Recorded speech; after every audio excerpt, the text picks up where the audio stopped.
Salve, meus cria, beleza? Rapaziada, hoje eu tô trazendo uma obrinha aqui pra vocês bem nova, acabou de sair do forno. E até que é uma obrinha bem diferenciadinha, hein, rapaziada? Do jeitinho que vocês gostam, mas sem mais enrolação, marcha! A nossa história começa falando que o herdeiro da casa Pellenberg, a família mais próxima do Império de Armian, e também aluno da escola de magia da Academia Imperial, era de uma poderosa academia prestigiosa. E eles tinham uma riqueza muito impressionante. E o Fernand tinha uma fome de dinheiro impressionante. E como ninguém poderia se comparar à sua ganância e obsessão por dinheiro, as pessoas começaram a chamar ele de caçador de dinheiro. Então vemos nosso protagonista gritando na frente de todo mundo, falando que não existia nada mais valioso do que o dinheiro nesse mundo. E esse cara insano por dinheiro, chamado de Fernand, passou o dia como de costume, recebendo relatórios sobre a corrente comercial administrada por sua casa, e também criticando aqueles que não corresponderam às suas expectativas. E foi um dia muito comum para esse garoto, mas as pessoas dizem que a tragédia acontece quando você menos espera. E o Fernand fala para um homem quando que ele vai fazer um trabalho que realmente vale o salário dele. E o homem pergunta para ele se não já havia melhorado bastante. O Fernand então fala que o salário dele era definitivamente melhor do que antes, mas ainda faltava muito para ele ficar satisfeito. Só que para surpresa de todo mundo, em um dia muito brilhante e ensolarado sem nenhuma gota de chuva, um raio acabou caindo bem na cabeça do Fernand. E quando a consciência do Fernand desapareceu junto com o choque que ele levou, uma alma estranha aproveitou a chance para entrar no seu corpo. Aquela alma ficou se perguntando o que diabos estava acontecendo, porém o Fernand fala que era ele que devia perguntar isso. E o Fernand acaba perguntando quem era ele, e aquela alma fala que estava prestes a possuir o corpo de alguém. E o Fernand pergunta o que diabos ele queria dizer com possuir. Então é dito que enquanto a alma continuava falando sobre coisas que ele não conseguia entender, o Fernand instintivamente percebeu que a alma estava tentando roubar o corpo dele. Ele então acabou se concentrando e usando a única mana que lhe restava para atacar aquele invasor. A alma então não estava entendendo absolutamente nada do que estava acontecendo ali, falando que aquilo estava doendo muito. E embora a alma tenha sido facilmente derrotada pelo Fernand, uma parte da alma acabou sendo absorvida pelo corpo do Fernand. E foi nesse exato momento que uma coisa muito estranha aconteceu com ele. Então vemos que o Fernand estava gritando de dor com os olhos completamente brancos. E de repente ele acabou abrindo seus olhos sem entender o que estava acontecendo. Ele então se levanta e aquele homem estava perguntando se estava tudo bem com o garoto. Porém o Fernand não estava entendendo esse texto estranho que estava diante dos seus olhos. E aquele texto para ele estava aparecendo profecias do fim do mundo, dizendo que o fim do mundo estava próximo, e os 72 demônios se levantaram novamente e trazerão o caos nesse mundo. E falava sobre o descendente do imperador fundador, Anti-Armian. E Fernand Pellenberg, o herdeiro do título de duque da casa Pellenberg, ele será expulso da sua casa por trabalhar com alguma coisa, e ele perderá todo o seu dinheiro e ficará sem teto. O Fernand então acaba ficando assustado, falando que aquelas profecias apontavam para um futuro bem pior do que a morte, e ele estava se questionando por que ele seria expulso da sua própria casa, já que isso não faria o menor sentido na sua cabeça. Só que o pior de tudo não era apenas isso, era que ele iria perder todo o seu dinheiro. E isso acabou deixando o garoto muito revoltado, se perguntando que tipo de merda era essa que estava acontecendo. E depois daquele dia, ele acabou tentando todos os tipos e maneiras para descobrir que alma estranha era aquela no seu corpo. A cena então acaba mudando para ele dentro da academia, e ele estava com expressão de tédio demais, já que ele não estava entendendo nada do que estava acontecendo com ele, e ele estava fazendo de tudo para descobrir o que aquela alma queria com seu corpo. A professora então acaba falando para seus alunos que isso era tudo por hoje e eles estavam dispensados. Porém o Fernand ainda estava se perguntando por que ele recebeu todas aquelas memórias. E no final, embora ele não pudesse descobrir absolutamente nada sobre isso, de uma coisa aquele garoto tinha muita certeza, que aquelas profecias com toda certeza eram verdadeiras, já que todas elas eram 100% precisas, ou pelo menos até agora. E por causa disso, ele foi capaz de usar as profecias em seu benefício e lucro, ganhando assim o que ele mais gosta nesse mundo, né, que é o dinheiro. Só que no entanto, por algum motivo isso não estava deixando o garoto muito feliz não. Afinal, se as profecias realmente estivessem certas, isso significava que a queda da sua casa também estava se aproximando. E portanto, ele precisava ter certeza de que as profecias eram realmente verdadeiras. Mudando de cena, um homem pergunta para o Fernand como foi as aulas dele. E o garoto ainda meio abalado fala que foi como sempre, a mesma coisa. E o homem pergunta se ele gostaria de tomar um café por enquanto, e ele fala que sim. Ele então acaba pegando um jornal que estava sobre a mesa. E o homem acaba perguntando se o jovem mestre estava se sentindo mal nesses últimos dias. Porém o Fernand acaba respondendo ele que não, mas pergunta por que ele achava isso. E o homem fala que ele estava se preocupando demais com certas coisas, muito mais do que o habitual. E o Fernan pergunta desde quando ele estava achando isso, e o homem fala que é desde cerca de metade do ano passado, e às vezes ele simplesmente se distraía por muito tempo, e outras vezes ele acabou tomando decisões impulsivas, mesmo quando ele estava acostumado a ser tão detalhista e cuidadoso com tudo. E pergunta se o Fernan tinha certeza que ele não tem efeitos colaterais após ser atingido por aquele raio. O Fernan fala que as suas escolhas estranhas trouxeram uma grande fortuna no final. Ele então acaba pegando o papel falando sobre o Anti-Armian, dizendo que ele seria o sucessor do velho imperador, e no papel também estava falando que ele era um dos novos alunos que chegou na academia. O Fernan então acaba ficando surpreso que ele realmente entrou na academia. O Fernan então sai correndo rapidamente falando que ele precisava ir para o sul por um tempo, e nisso o homem que estava com ele não entendeu absolutamente nada. Então é dito que a Academia Imperial estava localizada em uma ilha chamada de Bardian dentro do Império, e a maior parte daquele ambiente foi criada artificialmente com magia. A parte sul daquela ilha era basicamente um pântano. Ele então pensa que agora ele vai poder ter certeza que aquelas profecias são verdade ou não. E entre as profecias que ele havia visto, havia 3 coisas que estavam gravadas no cérebro dele. A primeira coisa é que ele seria expulso da sua casa, e a segunda era que no futuro com certeza ele seria falido, e a última é que ele seria um sem-teto. Porém ele muito revoltado fala que não, isso não poderia acontecer. Porém ele fala sobre outras coisas que também chamaram a atenção dele, além dele ser sem-teto. Tinha uma que no futuro, onde 72 demônios que o rei Colomo convocou há 1000 anos atrás se levantariam novamente. E a outra coisa era que no futuro, Anti-Armian salvaria o mundo daqueles demônios. O Fernan então fala que no Império todo mundo já conhecia ele, já que ele era descendente do imperador fundador Carlinus Armian, e a casa Armian havia estabelecido o Império de Armian com 5 reinos próximos. E já se passaram 1000 anos desde então, e a sua família havia perdido seu poder, e a profecia mencionou apenas o Anti-Armian como personagem principal, e estava escrito que o Anti, depois de terminar seus exames de entrada, seguiu para os pântanos no sul em vez de voltar para sua casa, e o motivo pelo qual ele acabou ingressando naquela academia foi para procurar um mapa que o imperador fundador havia deixado para trás, desde as coisas que aconteceram com ele no centro desde que ele entrava na academia. Essas coisas são escritas em detalhes como um romance. O Fernan fala que ver como ele estava agindo de acordo com a sua profecia é a melhor maneira de saber se as profecias realmente são verdadeiras, mas aquele garoto não era apenas uma figura principal das profecias, ele também era alguém que tinha relações diretas com o futuro terrível que aguardava ele, já que seria exatamente esse homem que iria entregar seus papéis de expulsão. Mas a pior parte que o Fernan fala é que ele não sabia por que aquele cara odiava tanto ele desse jeito. Ele fala que mesmo assim ele não conseguiu ler todas as profecias, e foi exatamente por isso que ele não conseguia saber por que aquele cara não gostava dele, já que algumas partes da sua profecia estavam muito borradas, então ele só pode contar com o fluxo geral dos eventos. E ele também não conseguiu obter nenhuma descrição detalhada sobre relacionamentos, e o motivo oficial parece ser porque ele trabalhou com demônios, mas isso na cabeça dele não fazia o menor sentido. Como que ele trabalharia com demônios? Ele então acaba descendo do seu cavalo falando que ele deveria estar ali por algum lugar, já que o Anti estava procurando por uma masmorra escondida nos pântanos, e isso é porque o imperador fundador colocou uma espada ali, e ela tinha o ego do primeiro cavaleiro real do Império, e o nome desse cavaleiro era Garden Alfen Parsen. E se as profecias estiverem corretas, então ele definitivamente é o candidato perfeito para salvar o mundo, e era exatamente o herói que todo mundo estava esperando. O Fernan então fala que ele já teria matado aquele cara se o papel dele não fosse tão importante assim, e se pergunta como aquele desgraçado vai ter a ousadia de falir ele. Só que de repente ele acabou sentindo um cheiro estranho de sangue, e ele se lembra daquele cara se machucar no caminho da masmorra, e aquilo fazia muito sentido mesmo. Embora ele esteja destinado a ser um herói, ele ainda era muito jovem agora, então ele presume que um predador apex como um Crocker seja demais pra ele. Ele então acaba vendo o rastro de sangue, se perguntando se essa era a masmorra, e era exatamente como as profecias disseram até agora. Então ele fala que vai ter certeza que o Anti está dentro daquela masmorra, só que nessa hora ele acabou tomando um susto, se perguntando que diabos ele estava fazendo ali, e se questionando se ele não chegou ali muito cedo. O Fernan então fala para o Anti que alunos novos não são permitidos naquele local, e o Anti acaba perguntando se o Fernan conhecia ele, e o Fernan responde ele perguntando se tinha alguém no Império que não conhecia ele. O Anti então acaba pedindo licença, perguntando quem diabos era ele, e ele responde que seu nome era Fernan, o que acabou deixando o Anti muito assustado, perguntando se ele era o Fernan Pellenberg. O Fernan então fala que ele estava sendo muito formal com ele, além disso ele era apenas 1 ano só mais velho do que ele. O Fernan então fala que ele estava machucado e pergunta se ele se deparou com um homem lagarto, porém o Anti fala que ele foi machucado por um Crocker. O Fernan então fala que um Crocker era muito difícil de ser achado, e fala que o garoto realmente estava com muito azar. Ele então acaba jogando um frasco na direção do Anti, e ele fala que aquilo era uma poção de alta qualidade, e ela deve funcionar melhor que 10 garrafas de poções de baixa qualidade. O Anti, tão assustado, fala que ele não poderia aceitar uma poção de alta qualidade desse jeito, jeito, já que ele não tinha dinheiro suficiente para pagar por aquilo. Porém o Fernan fala que ele não precisava de dinheiro, já que a coisa que ele mais tinha era dinheiro. E ele fala que a família do Ant podia não ter o poder que eles tinham antes, mas ele imagina que o Ant vai se tornar um bom homem no futuro, já que ele carregava nas suas veias o sangue do imperador fundador. Então aquela poção era apenas um investimento para o futuro. O Ant então pensa que o Fernan Pillenberg não parecia aquele maníaco por dinheiro que as pessoas sempre falavam, e ele pode ser uma pessoa bem melhor do que ele estava esperando. O Ant então todo feliz acaba agradecendo ele pela gentileza, porém o Fernan com o olhar de psicopata fala que aquilo custou muito caro para ele, e se não fosse pelas profecias ele jamais faria isso. O Fernan então fala que ele deveria se considerar muito sortudo, já que na época dele todos os alunos seriam presos para ser punidos se fossem pegos invadindo propriedades privadas, e ele estava sendo apenas gentil com o Ant. O Ant agradece ele falando que vai recompensar ele por essa. Depois disso, o Fernan acabou se escondendo e observando o que o Ant estava fazendo naquele momento, e ele percebe que o Ant nem sequer bebeu a sua poção e acabou entrando na masmorra. E depois de algum tempo ele acabou seguindo ele pra dentro daquela masmorra. E mesmo que ele tenha duvidado um pouco daquilo, realmente existia uma masmorra ali. E visto que não aconteceu nada quando ele entrou naquela masmorra, talvez ela ainda não tenha sido liberada completamente. Porém ele se questiona por que ele não estava sentindo nenhum traço de mana quando as lanternas mágicas estão ali, e parecia que ela estava absorvendo a mana aos arredores. E aquilo poderia ser uma lanterna mágica permanente. Ele então se pergunta como que o Ant deixou aquela coisa valiosa para trás. Ou será que ele nem tinha ideia que aquilo era muito valioso? O Fernan então fala que aquele garoto parecia muito ingênuo e burro também, ao contrário de como as profecias o pintaram para ser. Ele então se questiona se realmente era certo deixar o futuro do mundo nas mãos dele. Na profecia, o Ant entrou na masmorra muito ferido. Além disso, ele estava muito mal porque ele caiu bem na entrada da masmorra, e o Ant acabou engolindo seu choro, já que seu corpo inteiro doía. Ele então bebeu todas as poções que ele tinha, mas apesar disso, seus ferimentos não se curaram, devido à gravidade e à baixa qualidade das poções. Mas mesmo assim, aquele garoto continuou andando em frente. Mas por instinto, ele foi puxado para onde ele realmente deveria ir, e havia um altar para aquela espada gigantesca, e na sua frente havia uma espada longa que não parecia tão especial assim. Mas mesmo assim, aquele garoto não conseguia tirar seus olhos daquela espada majestosa, e ela parecia que estava chamando na sua mente, na sua alma. E quando o Ant finalmente agarrou aquela espada, uma luz brilhante envolveu toda a dungeon. E quando o garoto finalmente abriu seus olhos, ele não estava mais na masmorra, mas sim ele estava em um beco na Academia Imperial. O Fernan então fala que ainda era muito fraco, mas tinha um traço de magia por ali, e deve ser por ali onde a espada estava. E aparentemente o Ant desapareceu sem deixar rastros. Então tudo isso dizia que realmente aquelas profecias estavam certas, já que a profecia falava que tudo que ele conquistou em nome do Pillenberg não era mais da posse dele, e nunca mais era para o Fernan se apresentar na frente do Ant. E o Ant falava que não era para ele aparecer na frente de ninguém, e isso era a melhor misericórdia que ele poderia dar para ele. O Fernan então começa a ficar desesperado falando que seu futuro também era verdadeiro. E na hora que ele percebe que ele realmente vai falir, ele começa a ficar muito revoltado. Então é dito que Ant-Armion, o protagonista que foi reconhecido pelo livro da profecia, é um herói destinado a proteger o mundo dos demônios, e também vai ser a pessoa que vai causar a queda do Fernan. Ainda assim, o Ant é definitivamente uma pessoa em muita ascensão. O Fernan então pensa que ele deveria entrar agora mesmo e abanar seu rabo como se fosse um cão leal, mas o Ant é descrito na profecia que tem uma disposição completamente diferente da dele, e ele é do tipo de pessoa que valoriza a honra acima do materialismo, e se ele abordar o Ant de forma errada, pode ser o fim dele, já que ele poderia pensar que o Fernan está comprando ele e era um desgraçado sem vergonha. Então ele fica se questionando como que ele poderia conversar com aquele cara, mas pensando em todas as possibilidades ainda seria muito difícil. Nessa hora então aquele homem acaba chegando perguntando o que era difícil para o Fernan, e o Fernan pede para seu mordomo Wide imaginar uma situação, uma guilda marcante que sempre cresce bem quando você investe nela, e pergunta o que ele faria em uma situação como essa, e o Wide fala que ele investiria nele sem hesitação nenhuma. O Fernan então pergunta e se o estilo marcante da guilda não combinar absolutamente nada com ele, e o Wide pergunta que problema ele teria nisso, já que o próprio Fernan sempre disse que dinheiro combina com qualquer estilo. O Fernan então fica surpreso falando que o Wide estava certo nisso, e é muito fácil se distrair com conversas sobre demônios e apostas quando você pode acabar com o mundo, só que a essência é quase a mesma coisa. Invista e assuma o risco e ganhe grandes retornos com isso, e diferentes personalidades são triviais diante dos lucros massivos. Porém ele fala que ainda assim ele precisa de informações específicas sobre o Ant, então ele vai conhecer aquele garoto agora mesmo. E o Wide pergunta quem que ele estava querendo conhecer e se era convidados, só que nessa hora o Fernan já tinha fugido dele novamente. Então é dito que na academia, onde os dormitórios são distribuídos com base na classificação do exame de entrada, as classificações de 1 a 10 vão para os dormitórios acima, lá no salão de Ravidos. Já as classificações de 11 a 30 vão para o salão de Bless. E o resto da classificação de 31 para baixo são os que se alimentam de baixo. E eles vão para o salão de The Bass. E nessa hora nos é apresentado um foguinho que estava com muita raiva. E ele era o ego do Garner Alfin Parsons. E era o espírito que estava residindo dentro daquela espada. E ele estava muito irritado falando que um descendente de Armian na academia de Armian estava residindo no salão de The Bass ao invés de Bless ou de Ravidos. E para ele isso era inacreditável. E se o morto imperador estivesse vivo nesse exato momento, ele se levantaria do seu túmulo e o estrangularia como os demônios. Porém o Ant pergunta por que ele de repente estava trazendo os demônios até ali. E o espírito fala que se não fosse por causa da interferência dos demônios, isso nunca teria acontecido. E o Ant fala que não tem como ele evitar isso, já que ele acabou ali porque ele era muito fraco. E o Garner fala que como o descendente de Armian poderia ser fraco, isso era muito difícil de acreditar. E o Ant fala que honestamente isso era culpa do primeiro imperador, já que ele acabou abolindo a sucessão imperial e acabou mudando o sistema para eleger imperadores das 7 casas eleitorais. E ele também doou a maioria das terras e bens de Armian para o Império, de cerca de um século atrás, e o trono imperial foi para outras casas eleitorais. E aquelas terras doadas não eram mais de Armian, e foi exatamente por isso que a casa deles acabou em declínio, e até mesmo parte das técnicas secretas de espada deles foram perdidas. Tecnicamente ele ainda era um príncipe, mas ele não consegue nem sequer treinar corretamente a sua espada. O Garner então fala que ainda assim ele tinha muito talento para isso, e ele fala que vai apoiar totalmente o Ant para restaurar a antiga glória de Armian, e talvez o falecido imperador tenha previsto tudo isso e deixado ele para trás para ajudá-lo. Nessa hora então uma voz pergunta se Ant Armin estava por ali, e o Garner fala que depois ele aparece novamente. O Ant então pergunta quem estava chamando por ele, e a voz fala que era seu sênior. Na hora que ele abre a porta, ele percebe que era o Fern e pergunta o que ele estava fazendo ali naquele momento, e o Fern acaba perguntando se ele estava ocupado. O Ant então fala que não tinha nada urgente no momento, então o Fern fala que queria tomar um pouco do tempo dele emprestado, e já que eles estavam em um lugar muito público, ele pede para o Ant seguir ele para um lugar mais silencioso. O Ant então pede para ele esperar 10 minutos, já que ele precisava se arrumar um pouco. O Fern então pergunta se ele realmente estava fazendo o seu sênior todo poderoso esperar 10 minutos, e no seu tempo, mesmo se ele tivesse dormindo, ele teria que sair de cueca assim que um sênior chamasse ele, e fala que os novatos são muito frágeis ultimamente. O Ant então fala para ele esperar então só 5 minutos, que assim ele já aparece. O Fern então fala que vai pegar leve com ele, então estará esperando ele na frente dos dormitórios. E nessa hora o Garner acaba ficando muito revoltado com isso, perguntando quem diabos era aquele velho. O Ant fala que ele era Fernand Pellenberg, o mais velho da casa Pellenberg. O Garner então pergunta se aquela Pellenberg não era a família que ficou rica do nada, e tudo que eles têm é dinheiro, mas o que eles podem fazer ao provocar um descendente assim de um imperador? Porém o Ant ainda estava se perguntando o que o Fernand queria, e certamente ele não foi ali para cobrar o pagamento pela poção que ele deu para ele, já que foi o próprio Fernand que disse que aquilo era apenas um investimento. Nessa hora a cena acaba mudando e o Fernand fala que ele também trouxe a espada dele. O Ant então fala que só trouxe ela porque ele se sente muito mais calmo com ela na sua mão, e ele jura que isso não significava mais nada. O Fernand então fala que entende muito bem o lado do garoto, já que os cavaleiros nunca se separam das suas espadas. Porém ele pensa que aquela espada com certeza tem o ego de Garner dentro dela. O Ant então pergunta para o Fernand por que ele queria tanto ver ele desse jeito. Porém o Fernand fala que não era nada de importante, então ele não precisava se preocupar. Ele apenas queria fazer uma refeição com ele, e pede para o Ant escolher o que ele quisesse para comer. Porém o Ant fala que não queria nada e ele estava muito bem, já que aquele lugar era muito caro. O Fernand então quase fala novamente como era na época dele, e diz que ele não deveria recusar uma refeição de um sênior. O Ant então muito assustado fala que vai olhar o cardápio agora mesmo. Enquanto isso, o Fernand estava observando muito bem ele, pensando que ele parecia muito ingênuo e fácil, e ele ainda não conseguia entender como aquele garoto vai destruir ele. Ele então pergunta para o Ant se ele tinha alguma meta que ele quer alcançar depois de se formar na academia, já que a maioria das pessoas frequenta a academia para construir conexões, mas a casa dele evitou todas as reuniões sociais sobre a ideia que a sua casa Armian precisava ser reconstruída. Então ele achou estranho que alguém da família se matriculasse naquela academia. O Ant então fala que já estava cansado de ser desprezado como uma realeza caída, e mesmo que agora eles sejam apenas um nome, os Armias ainda são realeza, e é por isso que ele quer se tornar um cavaleiro real um dia para restaurar a honra da família dele. O Fernand então pensa que o olhar daquele garoto mudava muito quando ele fala sobre seu sonho, e ele tem uma forte vontade e ambição para alcançar seu objetivo. Ele também sente muito orgulho da linhagem que ele pertence, então ele não era tão patético assim quanto ele parece. O Fernand então pergunta se ele tinha alguma restrição alimentar, e o Ant fala que não. Ele então pergunta para o Ant sobre o BMTI dele, porém o Ant não sabe o que isso significava. Mudando de cena, o Fernand pensa que tem uma ideia sobre que tipo de pessoa o Ant Armin era, e ele ia tentar improvisar e acabar patrocinando aquele garoto, mas ainda bem que ele não fez isso. Ele então pega um papel de análise de ações do Ant Armin, e estava falando que ele tem um forte orgulho da família dele, autoestima, valoriza a honra, e o ideal para ele seria um investimento de longo longo prazo. O Fern então fala que se tivesse jogado dinheiro pra ele imediatamente, teria manchado seu orgulho. E com esse tipo de personalidade, um empurrão sutil funciona muito melhor do que uma boa vontade declarada. Agora, ele precisa construir lentamente a confiança entre eles, como se ele estivesse se infiltrando na vida dele à força. E se ele for paciente e esperar um pouco, chegará a hora que aquele cara vai precisar dele. E quando esse momento chegar, ele vai cair como se fosse um peixe no anzol dele. E fala que vai fazer daquele garoto seu aliado e vai ordenhá-lo até ele secar. E rapaz, o que será que ele quis dizer com isso, hein? Essa frase aqui não pegou muito bem, não. Nessa hora, o Wide acaba entrando já que o jovem mestre voltou e perguntou pra onde que ele foi. E o Fernan fala que ele acabou de conhecer alguém muito interessante. O Wide então pergunta se por acaso ele foi conhecer o Berchef. E o Fernan pergunta por que diabos ele tava trazendo isso à tona de repente. E ele fala que ele deveria conversar com a Luina Berfert hoje sobre uma dívida. E se ele soubesse que ele se atrasaria, teria mandado aquela pessoa ir embora. E ele disse para esperar um pouco por ele, achando que o Fernan iria voltar rapidamente, mas ele esperou por 3 horas e foi embora. E o Berfert acha que provavelmente o Fernan acabou dando um vácuo nele para desencorajá-lo. E o Fernan fala que seria melhor se tivesse realmente desmotivado. O Fernan então fala que se esforçou muito para amarrar o Berchef ali, então eles deveriam manter a pressão sobre eles. Só que nessa hora, ele acabou sentindo uma forte dor de cabeça. O Wide, preocupado, pergunta se estava tudo bem com o garoto. O Fernan fala que não foi nada, já que de repente ele ficou apenas com uma dor de cabeça. Ele então pensa que aquela profecia era uma parte que ele não estava conseguindo ler ainda. E por que isso apareceu de repente na frente dele? E estava escrito cabelos castanhos como se fossem nuvens, olhos da cor da água marinha. E isso descreve apenas uma parte dela. A sua espada é muito mais preciosa e bela e nobre. E também é muito mais viva do que qualquer outra coisa. Yanti foi cativada pela dança da sua espada sobre a luz do luar. E ela tem talento suficiente para se tornar uma cavaleira real. Mas há escuridão no coração dessa pessoa. E se as algemas que a prendem forem quebradas, ela abrirá suas asas e voará livremente. E estava escrito que as algemas que a prendem, ele queria libertá-la, liberando da casa de Pellenberg. Ele então fica se perguntando se era exatamente por isso que não acabou odiando ele. Ele então acaba xingando de raiva depois de descobrir tudo isso. E nessa hora, meus amigos, o pobre do Wide achou que foi pra ele. Porém o Fernan fala que isso não foi direcionado a ele, então não precisava se preocupar. A cena então acaba mudando pra Luina, e ela ainda estava pensando no Fernan, pensando que depois dele ter ignorado ela, o que ele ainda queria com ela. E era ela que estava desesperada por causa de uma dívida. E ela se questiona se ele estava tentando esmagar ela de uma vez por todas. Só que nessa hora o Fernan apenas estava observando ela. E mesmo que ele esteja tão longe, ele estava sentindo que ela estava muito irritada com ele. E ele estava na casa do Conde Berchef, que era duques hereditários da fronteira. E eles uma vez já foram uma casa muito poderosa que protegia a fronteira norte do Império e uma das 7 casas eleitorais. Mas depois de uma onda enorme de monstros, acabou causando graves danos neles. E o seu legado resistente desmoronou e a sua glória desapareceu por completo. E para reconstruir a casa, Berchef teve que vender tudo que ele tinha. E ela até vendeu as escrituras oficiais da Bula de Ouro, que comprovavam seus direitos como eleitora. Mas ainda assim não foi o suficiente para pagar a sua dívida. E naquela época, aquele que entregou um contrato com Berchef era o Duque Evon Pellenberg, o chefe da casa Pellenberg, no caso o pai do nosso protagonista. E ele fica se questionando por que o pai dele simpatizou com Berchef. Porém ele fala que não foi por pura bondade, já que a casa Pellenberg não tinha talentos para espada ao contrário da magia, procurou um acesso a técnicas excepcionais de espadas secretas. E a tragédia de Berchef acabou lhe apresentando uma oportunidade perfeita. E o Pellenberg acabou impedindo os outros nobres de apoiar o Berchef financeiramente. E eventualmente acabou forçando o Berchef a tomar um grande empréstimo com eles. E dessa forma o Berchef acabou evitando a extinção. Mas os juros acumulados a cada ano ainda os deixaram sofrendo muito. E se tivesse pressionado só mais um pouco, eles teriam entregue suas artes secretas de espada. No entanto, a Luina está destinada a se tornar futura amante do Anti. Ele então pensa que estava revivendo sua casa, salvando o mundo e ainda se apaixonando. Aquele cara realmente estava fazendo tudo que ele queria na sua vida. Porém ele fala que tem que esquecer essas técnicas secretas de espada, já que a Luina estava se conectando ao Anti. Então ele deve garantir pelo menos que ela não odeie ele. Ele então acaba chegando pra Luina perguntando se ela estava ali para o jantar, e acaba pedindo desculpas pela noite passada, falando que estava muito distraído e esqueceu que ele tinha um compromisso. Mas ele jura que aquilo realmente não foi de propósito. A Luina então fala que aquele na posição mais franca sempre suporta a injustiça. Porém o Fernan fala que não foi bem assim não, como ele disse. A Luina então fala que vai fingir que aquilo não foi daquele jeito. Porém o Fernan continua insistindo falando que ele não fez de propósito. Então a Luina pergunta por que ele quis se encontrar com ela. E o Fernan fala que provavelmente ela já sabia sobre isso. Ele então pensa que precisava causar uma boa impressão sobre ela. E a operação conquistar Luina Berchef estava na sua fase 1. O Fernan então fala que a partir do segundo ano, os departamentos de magia e cavaleiros têm aulas conjuntas. E nessa hora a Luina já falou que não, porém ele fala que nem terminou de falar ainda. Como que ela sabe o que ele pode dizer se ele nem disse ainda? A Luina então fala que ele provavelmente queria fazer uma parceria com ela. E por que ela deveria aceitar essa parceria, já que não tem nada pra ganhar com ele? Ela fala que está no segundo lugar do departamento, enquanto ele estava em 10º. Então tinha opções muito melhores pra ela. O Fern então fala que se ela concordar em ser parceira dele pelos próximos 3 anos, ele vai isentar o pagamento de juros da casa dela. No entanto, isso era uma condição pra ela aceitar o seu patrocínio. Ela então não estava entendendo nada e se pergunta por que ele estava fazendo uma coisa dessas. E o Fern fala que porque aulas conjuntas são muito importantes. Porém ela fala que não estava dizendo sobre isso. E ela fala que queria saber por que ele não apenas faz uma parceria com ela, mas também queria patrocinar ela. E caso ele não saiba, ela está usando a sua bolsa de estudos na academia. O Fern então fala que ele já sabe que ela manda a maior parte do dinheiro dela de volta para sua família. E todo mundo já sabia que ela vivia no seu dormitório de uma forma muito escassa. E até os médios plebeus viviam melhor do que ela. E o patrocínio também não significava nada de especial para ele. Ele apenas queria investir em uma pessoa que tinha muito talento. Porém a Luina fala que nunca escutou falar de um nobre que patrocinava outro nobre. Ele então pensa que essa garota era igualzinho o Ant, já que ela honra a sua integridade. O Fern então fala que sim, a Pellenberg e a Berchef são famílias nobres. Mas isso não significava que eles eram iguais. E mesmo que a Berchef tenha uma honra muito alta, não é nada comparado à antiga casa real. A Luina então pergunta se ele estava tentando insultar ela. E ele pensa que ao contrário de Armia, ele tinha controle sobre ela. Então, mesmo que ela odeie isso, ela terá que aceitar a oferta final dele. O Fern então fala que não era hora de deixar o seu orgulho atrapalhar. E fala que o que ele disse sobre o talento dela realmente não era mentira. Ele então acaba partindo para a fase 2. E fala que ele realmente viu a espada dela dançar recentemente. E nessa hora ele acaba se lembrando das profecias que mencionava ela. Ele então fala que a espada dela era mais preciosa, bela e nobre, então ela precisava viver mais que qualquer outra. Ele então pensa que ela não rejeitaria alguém que reconhece o talento puro dela. Ela então, muito assustada, pergunta o que o Fernan era. E o Fernan se levanta falando que ainda não conseguiu esquecer a primeira vez que viu a espada dela dançar. Ele então começa a falar que a sua espada era muito nobre, bonita, graciosa e justa. Mais rápida do que a luz e tão suave como as asas de uma borboleta. E cada movimento da espada dela atravessava a mente dele todas as noites e ele não conseguia dormir. Ela então ficou horrorizada falando que esse cara era muito nojento e pede pra ele parar. Porém o Fernan continua provocando ela falando que ele não conseguia parar, já que ele ainda não encontrou uma frase perfeita para descrever a beleza do uso de espadas dela. A garota então ficou tão envergonhada que ela aceitou ser parceira dele. Então a missão de conquistar a Luina foi um sucesso. A cena então muda e uma mulher fala que 3 anos de isenção de juros e patrocínio, e também uma cláusula que o patrocínio deve permanecer privado, e isso vai terminar após a graduação dela, e em troca ela precisa ser parceira de classe por 3 anos dele. A Luina então sorrindo fala que sim, e era um negócio bom demais pra ela recusar, e ele disse que viu muito potencial na dança da espada dela, e isso acabou deixando aquela empregada muito irritada perguntando o que ele viu, e a Luina fala que ele apenas viu potencial, e disse que a sua espada era a mais preciosa, bonita e nobre que ele já viu, e disse que ainda não encontrou palavras perfeitas para descrever a sua beleza. A empregada fica furiosa falando que aquele doido por dinheiro estava tramando alguma coisa, e ele tem um olhar muito aguçado para talentos, mas isso já era demais. A Luina então pede para sua empregada tomar muito cuidado com a fala, já que ele era o herdeiro de Pellenberg. A empregada então fala que tem certeza que ele estava tentando encantar ela com os olhares afiados dele. A Luina então fala que a expressão da sua empregada mudou bastante e pergunta se ele não fazia o tipo dela. A Luina então fala que não parecia que ele estava tentando seduzir ela, mas admite que era muito suspeito, já que ele acabou renunciando 3 anos de juros só para ajudar uma família. A empregada então fala que ela era a segunda da classe, enquanto o Fernan era o 10º. Só que bem nessa hora o Wide acaba chegando ali falando que o Lord Fernan queria ver a Luina, e ele disse que estava esperando por ela no campo de treinamento e pediu para ela chegar o mais rápido possível. A Luina então fica se questionando o que ele queria no meio do campo de treinamento, e ela realmente não estava conseguindo entender o que ele queria. E lá no campo de treinamento estava o Fernan esperando por ela, todo estiloso, e é dito que a Luina Berchef sempre foi a segunda da classe, e o melhor aluno do departamento de cavaleiros do 2º ano é o Almond Dornetz, e ela nunca conseguiu derrotar aquele homem. No entanto, dizem que ela tem as qualidades de uma das únicas 10 cavaleiras reais de todo o continente, e ela definitivamente tem talento suficiente para se tornar uma cavaleira real, mas há uma escuridão no seu coração. Ele então pensa que em breve vai ver quem ela é de verdade. A Luina então acaba chegando falando que ela realmente não estava entendendo nada do que estava acontecendo ali, e pergunta qual era o significado disso, e ele fala que não queria que ela pensasse que não tem nada para ganhar sendo parceiro dele, então ele queria mostrar que ele também não é inferior na luta. Ela então pergunta se ele queria provar isso derrotando ela ali agora, e mesmo que ele esteja apenas em 10º colocado, ele obteve o direito de entrar no Salão dos Ravidos, então ela já reconhece reconhece que ele realmente era muito habilidoso. No entanto, há uma clara diferença entre o segundo e o 10º lugar. O Fern então sorrindo fala que vai testar exatamente isso que ela disse. A Luina então fala que já que ele estava insistindo tanto, ela vai amar ver ele provar o seu valor. E ela vai dar pra ele o primeiro movimento, então ele pode atacar. E ele fala que era um prazer assumir o primeiro movimento. Nessa hora então ele começou a conjurar feitiços em outra língua, e jogando algumas rochas na direção da Luina, porém ela corta todas elas com facilidade. Ela então chega bem perto dele e fala que finalmente pegou ele, porém rapidamente ele acaba invocando outra magia e se teleportando, o que assustou muito ela. Ela então pensa que ele acabou de destruir o piso do campo de treinamento, então a sua magia realmente era muito reforçada, já que golpes fortes não fazem isso no chão. Ela então se pergunta se o Fern Pellenberg estava escondendo a força dele esse tempo todo. Ela então fica impressionada que ele estava conseguindo fazer múltiplas conversões e conectando várias magias de alto nível, e ela se questiona quanta mana aquele garoto tinha, e essa definitivamente não era uma habilidade de rank 10, e pensa que acabou subestimando seu oponente. Ela então acaba pegando impulso nas pedras e indo na direção do Ferna, só que na hora que ela chega bem perto dele, ele acaba soltando seu cajado. Ele levanta suas mãos falando que ele se rende. Ela então pergunta por que ele estava zoando com a cara dela agora, e ele fala que não estava zombando de ninguém. Ele simplesmente ficou sem mana depois daquele ataque, e um mago sem mana não tem como vencer um cavaleiro. Ela então pensa que parecia que ele não estava fingindo, e ele definitivamente estava sem mana, então ele não pode vencer ela. E já que ela bloqueou todos os ataques dele até sua mana se esgotar, então ela venceu. Mas por que ainda assim ela tem um pressentimento muito ruim sobre isso? O Fern então fala que tinha um presente pra ela e acaba entregando uma coisa pra ela, e fala que era um presente porque ela ganhou dele. E ele ouviu dizer que ela gostava muito de chocolate, e ele fala que era chocolate com uísque feito pela família dele. E se ela não gostasse disso, ele deveria dar pra ela o famoso chocolate da casca da árvore do mundo de Friedene. Isso acabou deixando a garota muito envergonhada, porém ela estava babando de vontade. E ele fala que se ela não gostasse disso também, ele tinha uma especializada no reino de Franzia, o famoso chocolate Kraken Ink. Ela então pergunta se ele tinha verificado seus antecedentes, e ele fala que não se daria tanto trabalho assim por uma pessoa que nem ela. Ele apenas olhou todos os dados pessoais de todos os alunos nas classificações mais altas, e a Luina fala que era exatamente isso que ela estava dizendo. Ela então fala que ele estava dando chocolate pra ela só porque ela ganhou um duelo, e ela não era mais criança. Ele então pede desculpas falando que achou que ela gostaria, então ele pode pegar de volta. Porém ela acaba tomando rapidamente o chocolate da sua mão, falando que ela nunca disse que não aceitaria. E ele sorrindo fala que eles precisam continuar então. Porém ela acaba pedindo pra ele esperar um momento, já que ela queria perguntar uma coisa. E pergunta por que ele possuía uma quantidade imensa de mana, o suficiente para lançar unilateralmente ataques brutos. E ela não estava nem conseguindo imaginar os limites do corpo dele. E com habilidades assim, por que ele estava apenas na classificação 10? E o Ferno sorrindo pergunta se não já estava na cara, já que um bom mercador nunca se destaca na área. A cena então acaba mudando e o Ferno acaba mostrando seu cajado, e o Wilde pergunta o que aconteceu ali, e o que ele fez para quebrar completamente o armazenamento de mana e o amplificador de mana. E ele fala que estava no meio de um duelo com a Luina, e ela era bastante forte. E ele acabou entrando bem preparado, mas mesmo assim ele foi destruído. E não só isso, ela acabou esgotando toda a sua mana e ainda aguentou os trancos. O White então pergunta por que ele usou esses itens preciosos para duelar com ela. O Fern então fala que aquilo era apenas um investimento no futuro. Ele então pensa que o julgamento de Anti-Armian não estava errado. A espada da Luina era rápida e elegante e à primeira olhada parecia muito nobre. E agora ele entende por que seu pai estava cobiçando tanto assim a arte secreta da espada dos Berchef. Além disso, a Luina definitivamente tinha muito talento. Mas por que ela nunca conseguiu chegar no primeiro lugar? E fica se questionando se era porque o equipamento dela era muito inferior. O White então pergunta o que ele faria sobre o Duque, já que a arte secreta da espada de Berchef era o que ele estava cobiçando há muito tempo. E o Ferna fala que ele não pensou muito sobre isso não, mas agora que ele mencionou ele estava um pouco preocupado. Ele então pergunta se acha que o pai dele vai renunciar ele por causa disso. E o White fala que renunciar talvez não, mas ele provavelmente vai matar ele quando acabar com isso. O Ferna então pensa que ele certamente não mataria seu filho por interromper seus planos, mas de qualquer forma ele decidiu enviar primeiro uma carta para o seu pai sobre os Berchef e esperar uma resposta. E ele já estava conseguindo imaginar seu pai desmaiando após ler aquela carta, mas ele pensa que pensamentos selvagens e premonições ansiosas invadiram sua mente constantemente, mas ele passou o máximo de tempo tentando ignorá-las. Mas então alguns dias depois, a resposta do seu pai finalmente chegou. O Fern então fala que a resposta veio muito mais rápido do que ele estava esperando, e o Hyde estava até chorando falando que finalmente aquilo vai acontecer. E o Fern pergunta se o pai dele deu alguma resposta separada para o Hyde, e ele fala que não. O Fern então pergunta então por que ele estava chorando tanto assim, e o Hyde fala que sente que será o seu último dia servindo o jovem mestre. O Fern então pensa que com certeza não será o motivo da rejeição dele, e ele deveria ser rejeitado por causa do Anti-Armian, e isso seria pelo crime de se unir a um demônio. E já que esse incidente não estava vinculado a um demônio, não deveria acontecer nada. nada. Porém, bem na hora que ele abre a carta do seu pai, estava escrito que ele foi possuído por um demônio. Ele então começa a ficar muito assustado com essa carta, falando que precisava ver seu pai o mais rápido possível. A cena então muda e ele pensa que não pode dizer que ele obteve um livro da profecia, já que ele não existe fisicamente, então não tem como ele provar a existência daquele livro profético. E se ele dizer a verdade, ele vai chamar ele de mercador maluco e delirado. E também provavelmente vai ficar muito furioso dizendo que está tentando arruinar a família deles. Então ele precisa oferecer algo que pelo menos compense toda essa perda. O seu pai então fala que ele parecia muito mais normal do que ele estava esperando, e ele estava se perguntando se seu filho tinha tomado algum tipo de droga ou perdido o juízo de vez. Mas se não fosse isso, então talvez o demônio morto pelo primeiro imperador voltou à vida e possuiu o corpo do seu filho. E se não for isso também, então ele queria uma bela de uma explicação dele agora mesmo. O Fern então fala que ele decidiu fazer um investimento bem melhor nos Berchef, e o seu pai pergunta qual investimento poderia ser melhor do que a arte secreta da espada deles. Porém o Ferna fala que naquele momento ele não poderia dizer. Porém o seu pai fala para o Ferna que isso não era um pedido, era uma ordem. E nesse momento ele é um pecador e um canalha tentando desperdiçar a fortuna da família deles. O Ferna então fala que ele já estava ciente de tudo isso. No entanto, os pensamentos dele mudaram bastante. E se ele confiar o assunto do Berchef inteiramente a ele está ciente que pode trazer um lucro ainda muito maior do que a arte secreta da espada. O seu pai então fala que vai perguntar novamente qual era a fonte da confiança dele. Porém, novamente o Fernan fala que não pode dizer sobre isso. E isso acabou deixando seu pai muito irritado, falando que isso era um absurdo. E ele não poderia ter criado um ser tão imprudente como ele. E ele fala que aquilo não poderia simplesmente ser resolvido como uma birra de criança. Ele então pensa que, como esperado do seu pai, então ele não tem escolha a não ser o que foi mencionado na profecia para fazer um acordo. E ele não queria jogar essa carta ainda, mas ele não tem mais escolha. O Fernan então fala que em troca disso ele vai assumir totalmente a responsabilidade pelo caso de Berchef. E em troca ele vai dar uma informação que só ele mesmo sabe. Ele fala que, embora seu pai já saiba disso, ele tem um grupo de inteligência de gerenciamento de risco pessoal. E o seu pai fala que duvida que seja melhor do que eles já têm, mas pede para ele continuar. E que informação seria essa que só ele sabe? Ele fala que a oeste das montanhas de Arus, no território do Visconde Donetsk, há uma mina de cristal mágico descoberta recentemente. O seu pai então pergunta se realmente era uma mina de cristal, já que ele não ouviu falar de nenhuma mina nessa área. E como ele descobriu algo assim com um grupo de inteligência, já que o grupo dele não passava de crianças brincando de casinha. E o Fernan fala que as crianças originalmente brincam cavando o chão, e graças a isso, às vezes tem sorte de encontrar uma moeda enterrada. E ele fala que aquele lugar nas montanhas de Arus era o suficiente para cobrir as perdas dele, já que aquilo era simplesmente uma montanha de dinheiro. Então é dito que pedra mágica é um minério que contém mana, e por isso é considerado um dos melhores minérios de todos. E é exatamente por isso que rende muito dinheiro. No entanto, o repositório de pedra mágica nas montanhas de Arus foi mencionado apenas brevemente na profecia, e não tinha absolutamente nenhum detalhe sobre isso. Ele pensa que não viu com seus próprios olhos, então não tinha ideia de quão grande era. Mas aquilo provavelmente deve dar algum tempo para ele. E o carregamento operado pelo Donetsk acabou afundando devido a um tufão. E então a situação financeira não estava muito boa. E se de alguma forma eles puderem colocar as mãos naquela mina, eles poderão usar a situação em vantagem deles. E será muito melhor atrasar a revelação da existência da profecia o máximo que ele conseguir. O pai dele então fala que se isso for verdade, então eles vão poder compensar o dano que ele causou. Mas eles precisam verificar se era realmente verdade. E isso vai levar um tempo, então pede para seu filho se concentrar nos seus estudos. E ele vai ligar de volta quando ele tiver mais notícias. O Fern então pensa se ele apagou a raiva do seu pai. E parece que a vida dele foi encurtada em 10 anos. Só que nessa hora o seu pai acaba chamando ele novamente. E o Fern fica se perguntando se ele fez algo de errado. Porém o pai dele fala que já que eles estão ali, por que eles não fazem uma refeição juntos? Mudando de cena, o Evan fala que estava um pouco decepcionado com seu mordomo, já que o Black Turtle não conseguiu descobrir o que o Fern encontrou. E o mordomo acaba pedindo desculpas para o Evan, falando que vai verificar a unidade de inteligência novamente. Porém o Evan pede para ele ir com calma e não ser tão rigoroso assim. Ele então pergunta para o mordomo o que ele achava do Fernan, e ele fala que ele estava tentando fazer negócios com o Duque, então ele se tornou um comerciante respeitável. Porém o Evan fala que tinha dúvidas de como ele descobriu uma mina de pedra mágica, e eles vão aprender com o esquadrão de inteligência do Fernan com o tempo, e talvez eles sejam especialistas em minérios. O mordomo então pergunta sobre o pilar de ouro. O Evan então fala que seu filho sabe muito bem que minérios são uma grande fonte de dinheiro, e essa é a razão pela qual ele escolheu se tornar um mago da terra, apesar dele ter uma alta afinidade com fogo. Mas é claro que eles ainda terão que verificar as informações primeiro, e o mordomo fala que talvez ele realmente tenha o pilar de ouro, e é possível que ele tenha desenvolvido a organização além das expectativas deles, o que se refere às veias e minérios. O Evan então começa a sorrir, falando que aquele garoto sempre esteve tão interessado em minérios, e quem imaginaria que ele faria algo tão extraordinário daquele jeito? Mas ele pede para descobrir descobrir sobre a ruína de Berchef e contar todos os detalhes de como ela conseguiu seduzir o Fernan. O mordomo então pergunta se ele estava dizendo que o jovem mestre estava apaixonado pela Luina, e o Evon fala que não tinha motivos para investir em algo que não dá lucro. E se ele acabou investindo em algo sem motivos aparentes, isso significava que seus olhos estão sendo atraídos para outra coisa, se é que vocês me entendem. E se isso não é o famoso amor da juventude, então o que poderia ser? Porém o Evon fala que tem a sensação de que isso não era tudo. Mas o que diabos aquele garoto poderia estar escondendo dele? E o que um cara que ama mais dinheiro do que o próprio pai poderia escolher para sua vida? A cena então muda para Luina e para o Fernan, e ele fala que a Alia Tortega fez parceria com Carlos de Neve. Ela então fala que depois que disse que iria fazer parceria com Fernan, o Carlos decidiu fazer parceria com a Alia. O Fernan fala que a Alia Tortega ficou em quarto lugar no departamento de cavaleiros. A Luina fala que ela originalmente ficou em quinto lugar, mas obteve melhores resultados. O Fernan então fala que como ela disse que fez parceria com ele, boatos provavelmente vão se espalhar de qualquer forma. Então, por que ela estava se importando tanto assim com isso? Ela então fala que todo mundo está dizendo que ela fez parceria com ele só por causa do dinheiro, mas isso já era esperado e é algo que ela vai ter que lidar. Além disso, eles não estavam completamente errados sobre isso. O Fernan então fala que era verdade por causa do dinheiro, mas ele realmente gostava muito de dinheiro, e não há nada nesse mundo que ele não possa conquistar. Ela então pensa que não era de se esperar, já que todos chamam ele de demônio do dinheiro, mas de qualquer forma, era exatamente por isso que ela odeia ele. Ele então acaba oferecendo uma coisa pra ela, e ela pergunta o que era aquilo, e ele fala que era um elixir e um comprovante, e o elixir é feito refinando as raízes de uma mandrágora, e ela pode levar o comprovante à loja de armas administrada pela empresa dele, e ela pode usar o comprovante para obter equipamentos de alta qualidade. A Luina então fala por que ele estava fazendo isso, e ela não poderia pagar de volta, e o Fernan pergunta se ela esqueceu do contrato que eles fizeram, sobre o patrocínio. Ela fala que mesmo que esse seja o caso, dar equipamentos da Golden Turtle pra ela era demais, e julgando pela reação dele, parecia que ele pensava a mesma coisa, porém ele fala que não, mas na mente dele ele estava falando que ela estava certa. Mas se esse é o preço para ganhar o favor da Luina e impedir que o futuro dele se torne um mendigo, aquele presente acaba ficando muito barato. E além disso, se ela ficar forte o suficiente para ajudar ele a lutar contra os demônios, seria melhor ainda. A Luina então fala que isso era demais, então acha que não pode aceitar aquilo. Mas ele fala que recusar o patrocínio é uma violação do contrato e um motivo para rescisão de contrato, e isso poderia acarretar em uma penalidade. Ela então com muita raiva acaba aceitando o presente. Ele então acaba se levantando falando que vão se encontrar na sala de aula, e já que ele tem trabalho para fazer, ele vai mais tarde. Ela então pensa que mesmo que seja um patrocínio, era muito caro, e fica se questionando se tinha alguma cláusula de penalidade no contrato, mas ela não tinha certeza se havia aquilo. Mas então por que ele estava mentindo só para dar itens tão preciosos assim para ela? E será que ele realmente estava tentando seduzir ela para roubar a sua espada? Ela então pensa que ele poderia até tentar, mas não há chance nenhuma dele conseguir aquilo com sucesso. Mudando para o Fernan, ele fala que o Anti-Armian deveria estar participando daquela palestra, mas onde é que aquele garoto se enfiou? Só que bem nessa hora ele acabou achando ele, e é dito que é a primeira palestra do departamento de cavaleiros do primeiro ano, sobre a guerra e sparring na vida real, e era um assunto famoso por avaliar com precisão o nível dos alunos através de sparrings amigáveis. E de acordo com a profecia, o Anti-Armian, que obteve aquela espada com o ego de Sir Gardner, começou a se destacar muito e se tornou muito famoso. E essa história se deu com o crescimento do herói que realmente iria salvar aquele mundo. Nessa hora então, um homem loiro acabou se aproximando do Fernan, se perguntando quem era essa pessoa especial que fez o Fernan Fellenberg ir até ali. O Fernan então chama esse homem de majestade e pergunta como ele estava. O homem então fala que já faz muito tempo desde a última vez que eles conversaram, e pergunta como que ele estava. O Fernan então fala que já que é o primeiro encontro deles desde que eles chegaram ali no segundo ano, acha que deveria pelo menos ser menos educados ao se cumprimentarem. O homem loiro então pergunta se ele estava interessado em algum dos alunos novos, mas o Fernan fala que sempre fica de olho nos que estão no ranking. Porém aquele garoto loiro fala que ele estava ali para ver o Anti-Armian, já que ele era de uma das famílias antigas imperiais. E é natural que aqueles que não entraram na academia nos últimos 100 anos fiquem curiosos para saber quando um finalmente entrou. O Fernan então pensa que ele era Ludger Schrieben, o segundo príncipe da atual família imperial, os Schrieben, e eles estão no trono há 3 gerações desde que foram eleitos como família imperial há 100 anos, e eles começaram das mesmas raízes que os Armians, e fala que a família imperial do antigo imperador e do atual tem um relacionamento muito tenso. Além disso, o Ludger valoriza muito a autoridade e quer que o Schrieben continue herdando o trono, então a existência do Anti-Armian, que tem uma legitimidade muito mais forte, traz muita preocupação para a família dele. Porém o Ludger fala que aquele cara também estava muito curioso sobre o Anti-Armian, e na hora que o Fernan olha, ele acaba vendo que era o Varen Calmbuder, e o Ludger fala que ele entrou na Academia dos Cavaleiros como o segundo melhor aluno dessa vez, e o Calmbuder está tentando aproveitar a oportunidade para tomar o lugar do Armian caído como eleitor, e é exatamente exatamente por isso que ele estava olhando para o Armin todo esse tempo. O Fern então pensa que o Varyn estar ali era uma coincidência, e se questiona se o relacionamento entre o Ludger e o Varyn começou ali. E entre todo o tópico heróico há um vilão onde o protagonista deve superar para crescer, e depois de vencer faz com que todos entendam seu passado e sua história. E para o Ant, que é o protagonista daquela profecia, o Varyn seria o seu próximo antagonista. O juiz então fala que os próximos a lutar seria Anton Dare e Ant Armia. O Fern então pensa que naquele momento o Ludger e seu capanga Varyn estavam juntos no mesmo lugar, testemunhando o verdadeiro início da jornada do herói Ant. E ele fica se perguntando se aquilo poderia ser o destino. E ele se lembra da profecia falando que o Ant Armia vai vencer aquela batalha, e todo mundo que estava assistindo vai ficar completamente surtados. A batalha então começa e aquele garoto já parte em direção ao Ant.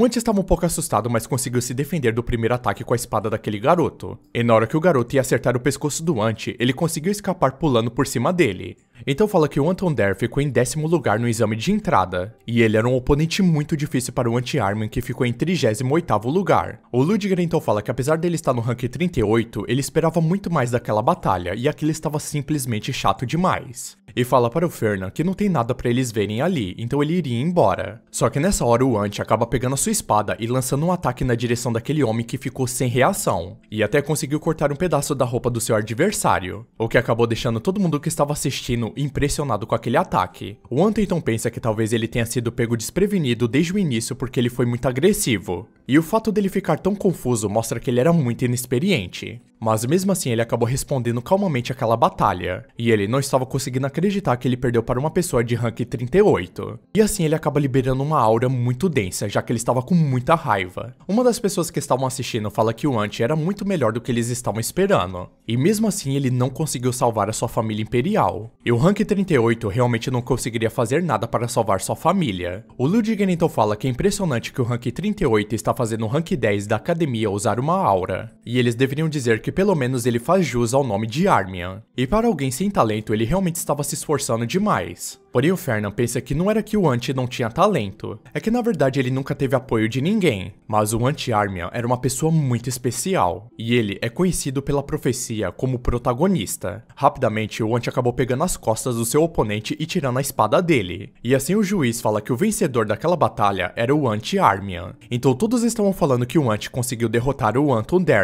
E o Fernand pensa que, como esperado, a profecia se cumpriu novamente, e a escolha dele realmente não estava errada. Ele então pensa que precisava fazer com que o Ant se aliasse a ele o mais rápido possível, então seu próximo passo seria tentar vencer a Luina. Algumas pessoas observando o Fernand e a Luina estavam se perguntando se eles realmente são um casal, e por que a Luina aceitaria uma pessoa como ele. O Fernand então fala que eles estavam recebendo muita atenção dos outros, porém a Luina fala que uma hora eles vão parar de comentar sobre isso. Ele então pergunta se ela tinha tomado seu elixir e se trocou seus equipamentos também, porém ela não queria nem responder ele. Porém ela estava muito animada depois de trocar seus equipamentos, e mais animada ainda depois que ela tomou aquele elixir e ficou muito mais forte. Ela estava tentando se fazer de durona e fala que não foi nada demais, mas também não foi ruim. Nessa hora, uma mulher acaba chegando falando que todo mundo já formou um par, e parecia que ninguém estava atrasado para a aula dela. Ela então se apresenta como professora Rosália do departamento de magia, e a partir de agora o departamento de magia e de cavaleiros terão aulas conjuntas. Então eles deveriam começar aquela palestra imediatamente, e ela fala que todos ali vão receber um mapa dos assistentes, e a primeira palestra era um exercício prático, e o outro professor fala que a melhor maneira de confirmar se você aprendeu é através da prática real. E a partir de agora, eles serão lançados em um campo de exercício, e o mapa que ele havia entregado tinha um destino marcado, e eles precisam chegar lá em 4 horas. No entanto, eles não podem chegar nem muito cedo e nem muito tarde. Eles devem chegar no exame daqui 4 horas às 14 horas em ponto. Ele então fala se alguém tinha alguma pergunta, e uma pessoa pergunta se isso vai refletir na nota deles. E o professor fala que era a coisa mais importante após o exame do meio do semestre final. Um dos alunos então pergunta se conflitos são permitidos. E a professora Rosália fala que se capturarem alguém, eles vão ganhar pontos extras. E se eles não têm mais perguntas, eles vão prosseguir imediatamente. Ela então dá boa sorte a todos e acaba teleportando todo mundo. O Fern então pergunta pra Luina onde é que eles estavam. E ela fala que eles precisavam descobrir o mais rápido possível. E ela fala que a primeira coisa era um mapa. E nessa hora eles acabaram encontrando duas pessoas na frente deles. E o Vernon fala que era Jane Hux e o Ned Pallen. E eles provavelmente estavam fora do top 70. E a Luina pergunta pra ele o que eles deveriam fazer. E se eles realmente tinham necessidade de enfrentar pessoas de rank inferior. O Vernon então fala que dessa vez ele vai seguir o que a Luina estava falando. Ela então fala que primeiro eles vão garantir alguns pontos bônus. E depois olhar para o mapa e descobrir onde eles estavam naquele momento. O Vernon então pergunta se não era mais fácil simplesmente usar magia. E ela pergunta se existia uma magia para achar a localização. O Vernon fala que não, mas ele queria dizer para eles irem para um lugar mais alto para olhar ao redor. E ela pergunta como que isso era diferente de olhar o mapa. Nessa hora o Ned fala para Jane que era hora deles correrem. Só que rapidamente a Luina já estava partindo para cima deles, falando que precisava de pontos extras. Então não tinha como eles fugirem dela. Eles então acabam derrotando os dois facilmente. O Vernon então fala que havia um feitiço defensivo nos mapas. A Luina então fala que se soubesse disso, não teria pegado tão leve com eles. E ele pergunta se ela estava chamando aquilo de pegar leve, já que quase matou eles. O professor então fala que mais um grupo foi eliminado. E está sendo muito mais rápido do que ele estava pensando. A Rosália fala que nenhum dos alunos foram eliminados por monstros. E é interessante que o motivo de todas as desistências seja o conflito entre eles. Ele então pergunta para a professora Rosália se ela estava interessada em alguma dupla. E ela fala que, considerando apenas as notas, a dupla do Ludger e do Alan é a mais forte de todas. Mas a dupla do Carlos e da Alia também vale muito a pena assistir. Mas a dupla que mais estava interessando ela, sem dúvidas, era a dupla da Luina e do Fernan. E o professor fala que essa dupla estava causando grande alvoroço nos alunos. E a Luina que ficaria em desvantagem se unisse a ele, e fica se questionando se era só por causa do dinheiro. Mas o Fernan não parecia se importar muito com as suas notas. Porém a professora Rosália fala que provavelmente há outro motivo pelo qual eles fizeram duplas. E talvez não seja só por causa das notas, já que o Fernan é um aluno que pode aumentar suas notas a qualquer momento, mesmo sem ter que formar dupla com a Luina. E o professor pergunta o que ela queria dizer com isso. E ela fala que o Fernan sempre foi o top 10. E é comum ver um aluno excepcional não perder o primeiro lugar, mas era muito estranho um aluno nunca perder o top 10. Além disso, as provas escritas dele eram quase perfeitas, e ele sempre perde pontos nas provas práticas. E nem mais nem menos, ele sempre perde pontos suficientes para ficar no prédio de Ravidos. E ela estava deduzindo que ele só não gostava de destaque. O professor então pergunta se ela estava dizendo que ele estava escondendo suas verdadeiras habilidades. E a Rosália fala que era exatamente isso. E pergunta se ele sabe que o campo de treinamento foi destruído recentemente. E todos os professores estavam procurando quem foi que fez aquilo. Acontece que quem fez aquilo foi o Fernan e a Luina. E isso acabou deixando o professor muito surpreso com isso. E ela fala que era exatamente por isso que ela estava muito curiosa. O professor então pergunta se ela sabe por que o Fernan estava escondendo suas habilidades, e ela responde que não sabe. A cena então volta para o Fernan e ele estava olhando o mapa tentando se achar. Ele então fala que deve estar na região de montanhas do oeste. E a Luina, depois de derrotar muitas pessoas, perguntou se ele já sabia para onde eles precisavam ir. Ele então fala que sabe sim, e eles precisavam ir para o nordeste. Ele então pede para ela encontrar o próximo grupo agora. Ela então fala que estava tudo bem, já que eles têm muito tempo ainda. Então eles precisam aproveitar para pegar os pontos bônus. Só que nessa hora, alguém acabou lançando um poder na direção deles, porém o Fernan conseguiu bloquear. E quem havia bloqueado aquilo era o Carlos de Neve. A Luina então pergunta onde estava a honra dele atacando sorrateiramente desse jeito. E o Carlos pergunta o que era desonroso em uma batalha. E pergunta se ela se esqueceu que o professor disse que aquilo ali era um treinamento de verdade. E fala que jamais deixaria ela sair dali depois de conhecer ela mais cedo. A Luina então pergunta por que ele estava tão furioso desse jeito. E o Fernan fala que provavelmente foi porque ela rejeitou ser o par dele. E também imagina que o orgulho dele estava muito ferido depois disso. Porém ele fala que a atitude do Carlos era muito infantil. E para um cara tão forte como ele, as suas ações eram muito mesquinhas. E isso acabou deixando o Carlos muito envergonhado e irritado. O Fernan fala que o confronto era inevitável naquele momento. Porém a Luina fala que isso era perfeito, já que se eles conseguirem capturar uma equipe de alta qualidade, talvez eles ganhem muito mais pontos. Mas como eles eram uma dupla de alta classificação, o Fernan teria que ajudar. O Fernan então entediado fala que iria ajudar ela. A Luina então fala que eles ainda nem coordenaram seus movimentos, então como que ele poderia ajudar? E o Fernan fala que eles são uma dupla agora, então eles precisavam lutar juntos. Porém ele pede pra ela não se preocupar com isso, apenas fazer o seu melhor. A Rosália então fala que parece que um grande confronto estava prestes a acontecer. O professor então pergunta se os alunos estavam lutando contra monstros, e ela responde falando que monstros não apareciam por ali. Ele então fala que duas duplas que a Rosália estava interessada colidiram, e ela fala que aquela batalha vai ser bastante interessante, e ela fala que finalmente vai poder ver as habilidades verdadeiras do Fernand Pellenberg. Voltando para a batalha, aquela luta estava muito equilibrada.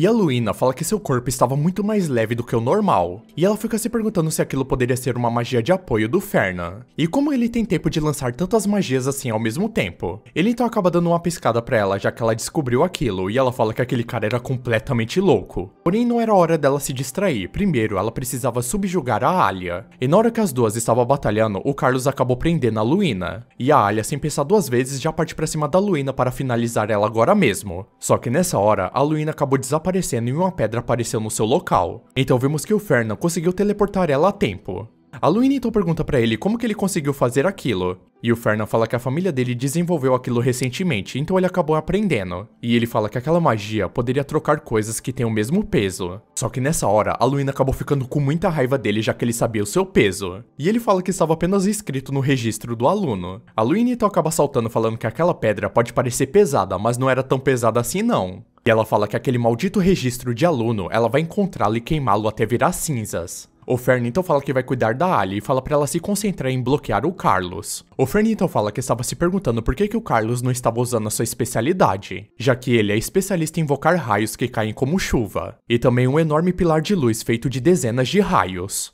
E era chamada de multicasting. E esse poder destrutivo era muito além de um aluno comum. E essa era a razão pela qual ele é chamado de melhor aluno do departamento. Porém, o Fernand fala que já pesquisou como bloquear aquele ataque, e finalmente ele poderia testar aquilo e ver se era eficaz mesmo. E nessa hora, o Carlos acaba lançando um poderoso ataque de raios na cabeça do Fernand, o que acabou deixando todo mundo preocupado, já que ele poderia morrer. Só que na hora que a fumaça se dissipa, o Fernand nem sequer foi afetado por aquele raio. E o Carlos fica surpreso que como ele conseguiu bloquear seu ataque. E ele fala que aquelas bolinhas eram um dispositivo que armazenava e absorvia mana. Mas é claro, né, que ele acabou modificando só um pouquinho. Ele fala que era muito caro e difícil de fazer, mas parece muito eficaz. O Carlos fala que usar um artefato como aquele era trapaça. E o Fernand pergunta o que era covarde em uma batalha. E pergunta se ele se esqueceu que o professor disse que aquilo era um treino de verdade. O que acabou deixando o Carlos muito envergonhado, já que eram as próprias palavras dele. E nessa hora o Fernand pede pra Luína acabar com aquela mulher de uma vez por todas. E assim ela acaba acertando um poderoso ataque na Alia. A cena então muda para o Ludger, falando que sobrava apenas 2 de 4. E o seu parceiro fala que isso significava que houve um desaparecido. E os assistentes transportaram imediatamente os desaparecidos para o destino. Mas nem o mago entre os alunos consegue bloquear a magia de relâmpago do Carlos. Então parece que o Fernand e a Luína tiveram muito azar dessa vez. Porém o Ludger fala que não era bem assim, já que o Fernand odeia se destacar. Então ele acabou escondendo suas verdadeiras habilidades até agora. Mas agora que ele está em dupla com a Luína, ele não será mais capaz de esconder seu poder. E ele não tinha mais escolha a não ser acompanhar o ritmo da Luína. E se ele mostrar suas habilidades, com certeza a classificação dele vai subir muito. O Ludger então fala que estava cercado de pessoas que agarrariam a chance de derrubar ele se a classificação dele caísse. Então ele não poderia deixar um potencial rival em paz. Ele então fala que se todo mundo seguir ele, com certeza vai chegar em segurança ao destino. E como prometido, eles terão uma classificação bem alta nesse teste. No entanto, há uma dupla que tem que ser eliminada antes disso. E era a dupla da Luína e do Fernand. Mudando de cena, a Luína e o Fernand estavam derrotando alguns monstros pelo caminho, e que eles estavam quase chegando no seu caminho e por isso estava aparecendo muitos monstros agora. Ela fala que mesmo assim, parece que eles chegaram bem na hora e eles podem até terminar em primeiro lugar. Porém o Fernand não estava nem prestando atenção no que ela estava falando, já que ele estava coletando sangue de troll. Ela pergunta se aquilo realmente era necessário, e ele fala que o sangue de troll era um dos ingredientes mais importantes para fazer poções. Porém ela fala que isso não se compara com a riqueza que ele tinha, já que aquilo parecia meros trocos para ele. E ele fala que dinheiro é dinheiro, não importa quão pequeno seja. E ela fala que é por isso que todo mundo chama ele de demônio do dinheiro. Ele então fala que só conseguiu recrutar ela por causa daquilo, então o negócio realmente bastante lucrativo. Ele então pergunta quanto eles tinham derrotado e ela fala que derrotaram 8 pares, mas estava esperando por um grande bônus. Ele então fala que ela perdeu completamente o controle por pontos, e ela fala que era melhor do que perder por dinheiro. E ela fala que tinha um bom motivo para ser a melhor aluna daquela academia. Porque nessa hora, eles acabam percebendo que tinha muitas pessoas se aproximando deles. E há pelo menos 20 deles e isso era uma estimativa. Ele então fala que parece que todo mundo ali estava caçando eles. E assim, todo mundo começou a atacar eles de uma vez por todas. E de repente o Alan acabou atacando a Luina e ela ficou surpresa que ele também estava ali, enquanto o Ludger foi diretamente para o Fernan. E depois de um clash de poder entre os dois, o Ludger fala que só iria ficar ali atrás observando ele. Mas eles acabaram com metade do que estavam seguindo ele em um instante. E fala que o Fernan realmente estava investindo muito naquele teste. E o Fernan fala que ele só queria chegar em primeiro lugar pelo menos uma vez na vida. Porém o Ludger fala que isso não iria acontecer. E pergunta se ele queria resolver aquilo pacificamente. Ele fala que falta menos de uma hora para o fim do teste. E se eles lutarem agora, ninguém vai conseguir finalizar aquela prova. Porém a Luina fala que ela prefere morrer do que desistir de uma boa luta. E o Fernan acaba concordando com ela. O Ludger então sorrindo fala que as negociações falharam, então vão ver o que eles tinham. Só que o Fernan sorrindo fala que eles poderiam esperar para a próxima vez. E de repente eles acabaram ficando presos em um círculo mágico. E logo em seguida, algumas barreiras de terra foram levantadas ao lado deles. Nessa hora eles acabaram percebendo que eles caíram em uma armadilha. E isso foi tão surpreendente que nem mesmo a Luina estava acreditando no que estava acontecendo. Porém o Fernan fala pra ela que já estava acabado e pede pra eles começarem novamente. A cena então muda para os professores e ele fala que eles fizeram um ótimo trabalho. E agora eles vão anunciar a classificação dos testes. E em primeiro lugar ficou a Luina e o Fernan. E em segundo lugar ficou o Ludger e o Alan. O Fernan então fala que eles ficaram no primeiro lugar, mas a Luina fala que eles nem conseguiram ganhar do Alan. Porém ele fala que mesmo assim eles ficaram no primeiro lugar e não importa de quem eles ganharam ou não. A Luina então fala que era a primeira vez que ela chegava em primeiro lugar e era realmente incrível. O professor então fala que eles vão voltar para a academia em breve, então pede para ninguém se afastar naquele momento. A Luina então pergunta se ele conhecia o aluno novo e ele fala que quem não conhecia o Armian. Ela então fala que encontrou ele outra noite. E ela acabou encontrando ele durante um treino à noite, mas a situação era bastante interessante. E foi algo semelhante da vez que ele viu secretamente ela dançando com a sua espada. Só que nessa hora, ele acabou ficando preocupado, já que isso era uma profecia. E outra parte oculta daquela profecia acabou sendo revelada. E estava escrito que Anti-Armian estendeu a mão para ela e pediu para ela ser a cavaleira dele. Mas a Luina não pegou na mão dele. O Fernan então fica se perguntando o que estava acontecendo na sua mente. E estava escrito um céu vermelho como sangue e miasma espesso e asfixiante. Um mal monstruoso como o fim do mundo.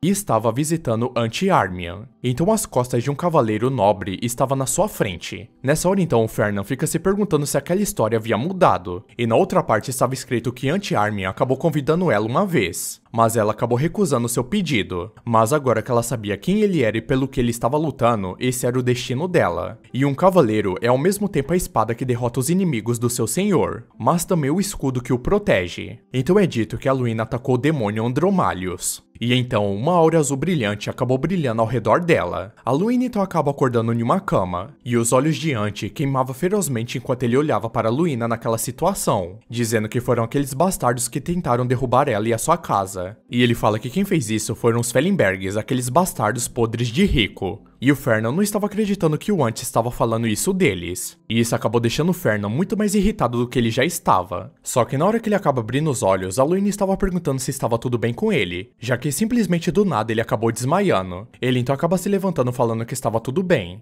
Os professores então perguntam se ele não queria ir para a enfermaria. E ele pode ter exagerado usando muito do seu poder. E o Fernan só estava conseguindo pensar que foi o Anti que começou a ver ele como inimigo. Mas porque de repente ele acabou recebendo outra profecia? E tudo aquilo também era sobre a Luina, e ele fica se perguntando se ela estava mostrando algo que vai acontecer com ele em breve. E se esse for o caso, então aquele cara da profecia chamado de Andromalhos, um dos 72 demônios, realmente vai descer para aquele mundo. A cena então muda para o Wide falando que o jovem mestre fez um ótimo trabalho, e ele ouviu dizer que ele tinha ficado em primeiro lugar naquele teste. Porém o Fernan fala que estava muito cansado já que ele usou muita energia lá. O Wide então fala que ele deveria dormir um pouco, mas enquanto ele estava andando na carruagem, ele ainda estava pensando no Andromalhos, e ele era um dos 72 demônios com cabelos pretos e olhos pretos. E ele estava na forma de um homem com uma cobra enrolada no seu braço direito. E não importa o quanto ele procure sobre aquele cara no seu livro, isso era tudo que ele conseguia ter dele. E a guerra contra os demônios ocorreu cerca de 1000 anos atrás, então é natural que não tenha informação sobre ele. Mas nos dias de hoje, a existência de demônios é tratada como um mito. E há 1000 anos, os demônios desapareceram completamente nas mãos do imperador. E eles nunca mais apareceram naquele mundo desde então. Mas mesmo não tendo informações sobre isso, o Anti cuida de todos eles de qualquer forma. No entanto, o problema era que a Luina vai se machucar gravemente naquela batalha, e ele fica se questionando se ele deveria contar isso pra ela.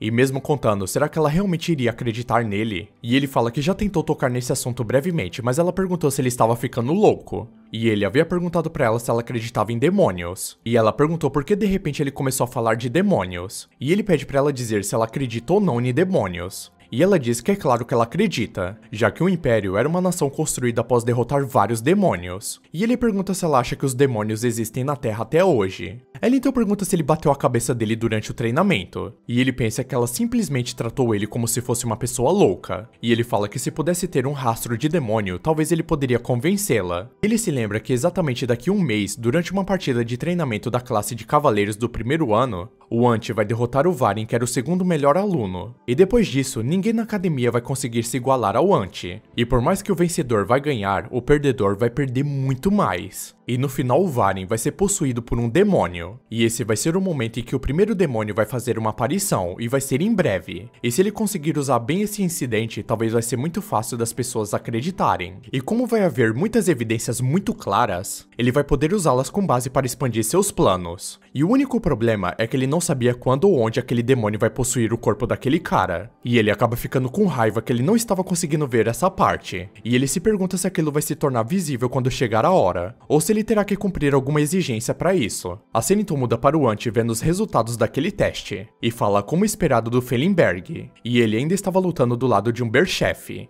E graças ao Berchef, aquele exibido do Felingberg não fez nada feio. Porém o Garner fala para não comparar aquelas duas famílias. O único cavaleiro que pode ficar no campo de batalha ao lado dele era o antigo imperador de Berchef. Porém o Ant fala que as pessoas atualmente valorizam muito mais os Felingbergs do que os Berchef. E o Garner fala que era exatamente por isso que o fim do mundo chegou. E fala que se não fosse pelos fundos de guerra durante a guerra há 1000 anos atrás, ele nunca teria se associado àqueles iniciantes. Só que nessa hora o Garner acaba pensando em uma coisa, e pede para o Ant pedir dinheiro para aquele garoto já que os equipamentos dele estavam bem gastos. E ele fala que os Felingbergs querem estabelecer uma conexão com Armian. E eles nunca declaram o que eles querem diretamente. Eles constroem a confiança para baixar a guarda dele e depois agarram ele com toda a força. Porém o Ant fala que a família dele estava completamente arruinada, então o que ele poderia querer? Porém o Garner já estava muito estressado falando que os motivos não importavam. Porém o Ant fala que quando conheceu Ferna, ele deu uma poção quando estava machucado por um monstro. E os olhos dele não pareciam olhos de uma pessoa calculista, já que ele estava genuinamente preocupado com ele. E pedir dinheiro para uma pessoa assim era uma coisa muito desonrosa, já que confiança não era algo que se comprava com dinheiro. E o Garner estava falando que aquela criança era muito burra, já que até o ex-imperador disse que ter um apoiador rico era reconfortante. E ele acabou passando para o lado dos Felingberg só porque ele pagou uma comida para ele. E ele fala que ele provavelmente vai dar o dinheiro que o Ant precisa, como se já estivesse esperando que ele fosse pedir aquilo. A cena então muda e o Ant estava conversando com o Wide. E o Ant pergunta por que ele não poderia conhecer o Ferna agora. E o mordomo fala que o jovem mestre Fernan gerencia a guilda de mercante na família junto com seus estudos. E ele era uma pessoa muito ocupada, então para ele era muito difícil arrumar um tempo para um encontro. O Antiton fala para avisar ele novamente que não era um simples convidado, e sim um Armian. Porém o Wide disse que já falou isso para o Fernan, e ele disse que estava muito ocupado no momento e pediu para que ele voltasse outra hora. O Antiton vai embora falando que o Garner disse que ele daria dinheiro como esperado. Mas ao contrário disso, ele acabou só incomodando o Fernan. E o Fernan fala que aquilo era muito inesperado pra ele, já que ele achava que a sua isca não era tão tentadora assim. E ele não estava acreditando que ele fez contato primeiro. O Wide então acaba entrando falando que ele fez o que seu mestre queria. Ele então pergunta para o Fernan se já que ele estava de olho no Anti-Armian, por que ele mandou ele embora? E o Fernan fala que porque achou que era muito estranho. E muitas pessoas procuram os Felingbergs, mas os propósitos delas são os mesmos. Mas o Ant não era o tipo de pessoa que pedia favor aos outros tão facilmente.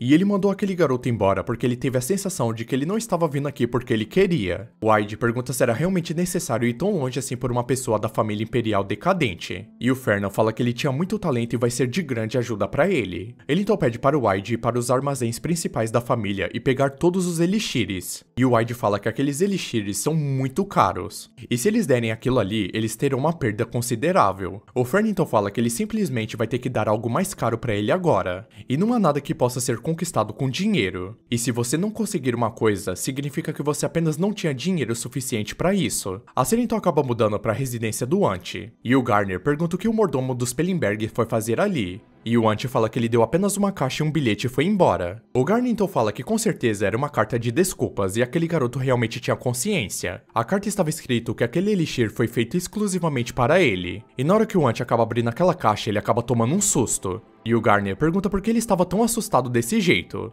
E aquilo era o coração de um pássaro santo. E era um pássaro sagrado que acabou empunhando a sua luz. E aquele elixir é perfeito para o estilo de espada do Armian, já que eles lidavam com o poder da luz. O Garnet então fala que eles não receberam dinheiro, mas ainda assim foi muito bom ele ter ido ver ele. O Ant então começa a chorar falando que não acreditava que ele apreciava tanto o inútil como ele, e então ele precisava se esforçar ainda mais para ajudar o Fernan. A cena então acaba mudando e o Fernan pergunta qual foi o resultado, e o Aide fala que o Ant derrotou o Varin. A espada do Varin era muito melhor, só que a aura do Armin era muito impressionante. E o Fernan pensa que a profecia já disse que ele iria ganhar em uma margem especial. E o Aide pergunta se foi graças ao elixir que ele deu pra ele. E o Fernan fala que provavelmente teve algum efeito. O mordomo então fala que parece que ele estava dizendo que o Armin venceria até mesmo sem o elixir. E o Fernan fala que era algo que ninguém poderia saber com certeza. Porém ele pensa que a profecia disse que o Varin perderia pra ele. E em breve o Varin vai ser possuído por um demônio. E essa vai ser a oportunidade perfeita para encontrar as provas que demônios existem. Ele então pede para o Aide ficar de olho no Varin por enquanto, já que ele queria saber onde e como o Varin vai encontrar aquele demônio, e também como o demônio tentou possuir o corpo dele, e também como um demônio que desapareceu há 1000 anos poderia voltar àquele mundo. E ele fala para o Aide que ele precisava saber de tudo sobre aquele cara. Então é dito que o Varin trocou de espada na sua cidade, e depois agarrou a sua barriga e acabou correndo para o banheiro. O Varin estava treinando no campo de treinamento e depois agarrou a sua barriga e foi ao banheiro novamente. E 2 semanas se passaram desde que ele começou a assistir o Varin, mas infelizmente nada havia acontecido. Ele então pensa que nada daquilo estava certo na sua cabeça, e pensa que algo de importante com certeza já deveria ter acontecido. E ele deitado na sua cama fica se questionando se o Aide realmente estava investigando ele. Ou será que a parte sobre o Varin estar possuído por um demônio era falsa? E no papel estava escrito que o Varin tinha uma síndrome do cagador. Porém ele pensa que a parte mais importante da profecia era sobre o demônio. E se essa parte for falsa, talvez ele tenha que reconsiderar a confiabilidade da profecia. Na profecia estava escrito que após a derrota para o Ant, o Varin vai ficar rangindo seus dentes de tanta frustração. Mas ele vai encontrar o Ant novamente no exame do meio do semestre. E assim o Varin vai atacar o Ant pelas costas.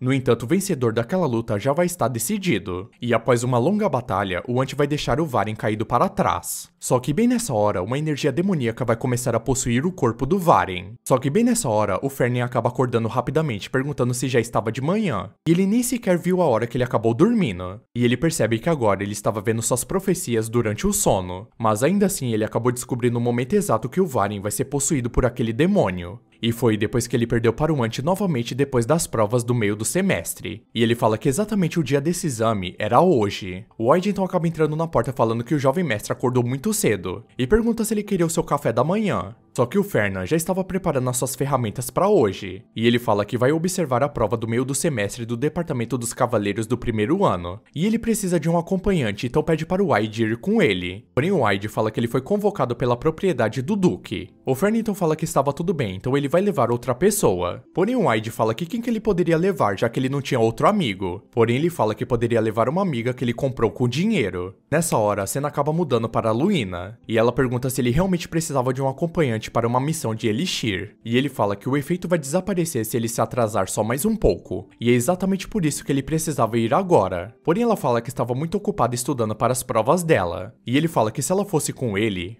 dispensaria os juros da dívida dos Berchefs. Isso alguns meses depois de se graduarem. E nessa hora rapidamente ela acaba aceitando aquela missão, perguntando que lugar que eles iriam, e ele fala que seria na região montanhosa do norte. Mas ela fala que aquele lugar estava sendo usado como local de prova do meio do semestre para os calouros, e se os outros alunos se inscreverem, eles podem ser disciplinados por violarem as regras da escola. Porém o Fernan fala que não há nada naquele mundo que o dinheiro não possa comprar, e ele fala que o professor graduado era muito flexível e por isso ele gostava muito dele. Porém a Luina fala que iria voltar para os dormitórios agora. E o Fernan, muito irritado, pergunta por que ela decidiu fazer isso do nada. E como ela era uma cavaleira, como que ela estava voltando com a sua palavra? Porém, ela fala que apenas esqueceu de levar a sua espada. E assim o Fernan pede pra ela ir buscar a espada dela o mais rápido possível. Mudando de cena, ele fala que eles precisaram esconder a sua presença, para que os professores e assistentes de professores não descobrissem eles. Ele fala que mesmo subornando os professores, andar abertamente por ali seria um grande problema. E a Luina fala que pelo menos ele estava ciente do problema em que eles estavam. E fazer aquilo consciente era ainda pior. Ele então fala que estava vendo para onde eles precisavam ir naquele momento. E ele vê que o Ant estava atualmente no segundo lugar do departamento. Então ele estava muito próximo do Varin, que estava no terceiro lugar. E ele fica se questionando se eles já teriam se encontrado naquele momento. Porém a Luina pergunta se aquele era o mapa que os professores usam. E era contra as regras dos alunos ter um mapa de professor. E ela se questiona o quanto ele subornou aquela professora. Porém ele pede para apenas ela seguir ele em silêncio. Só que bem nessa hora ele acaba tendo um pressentimento.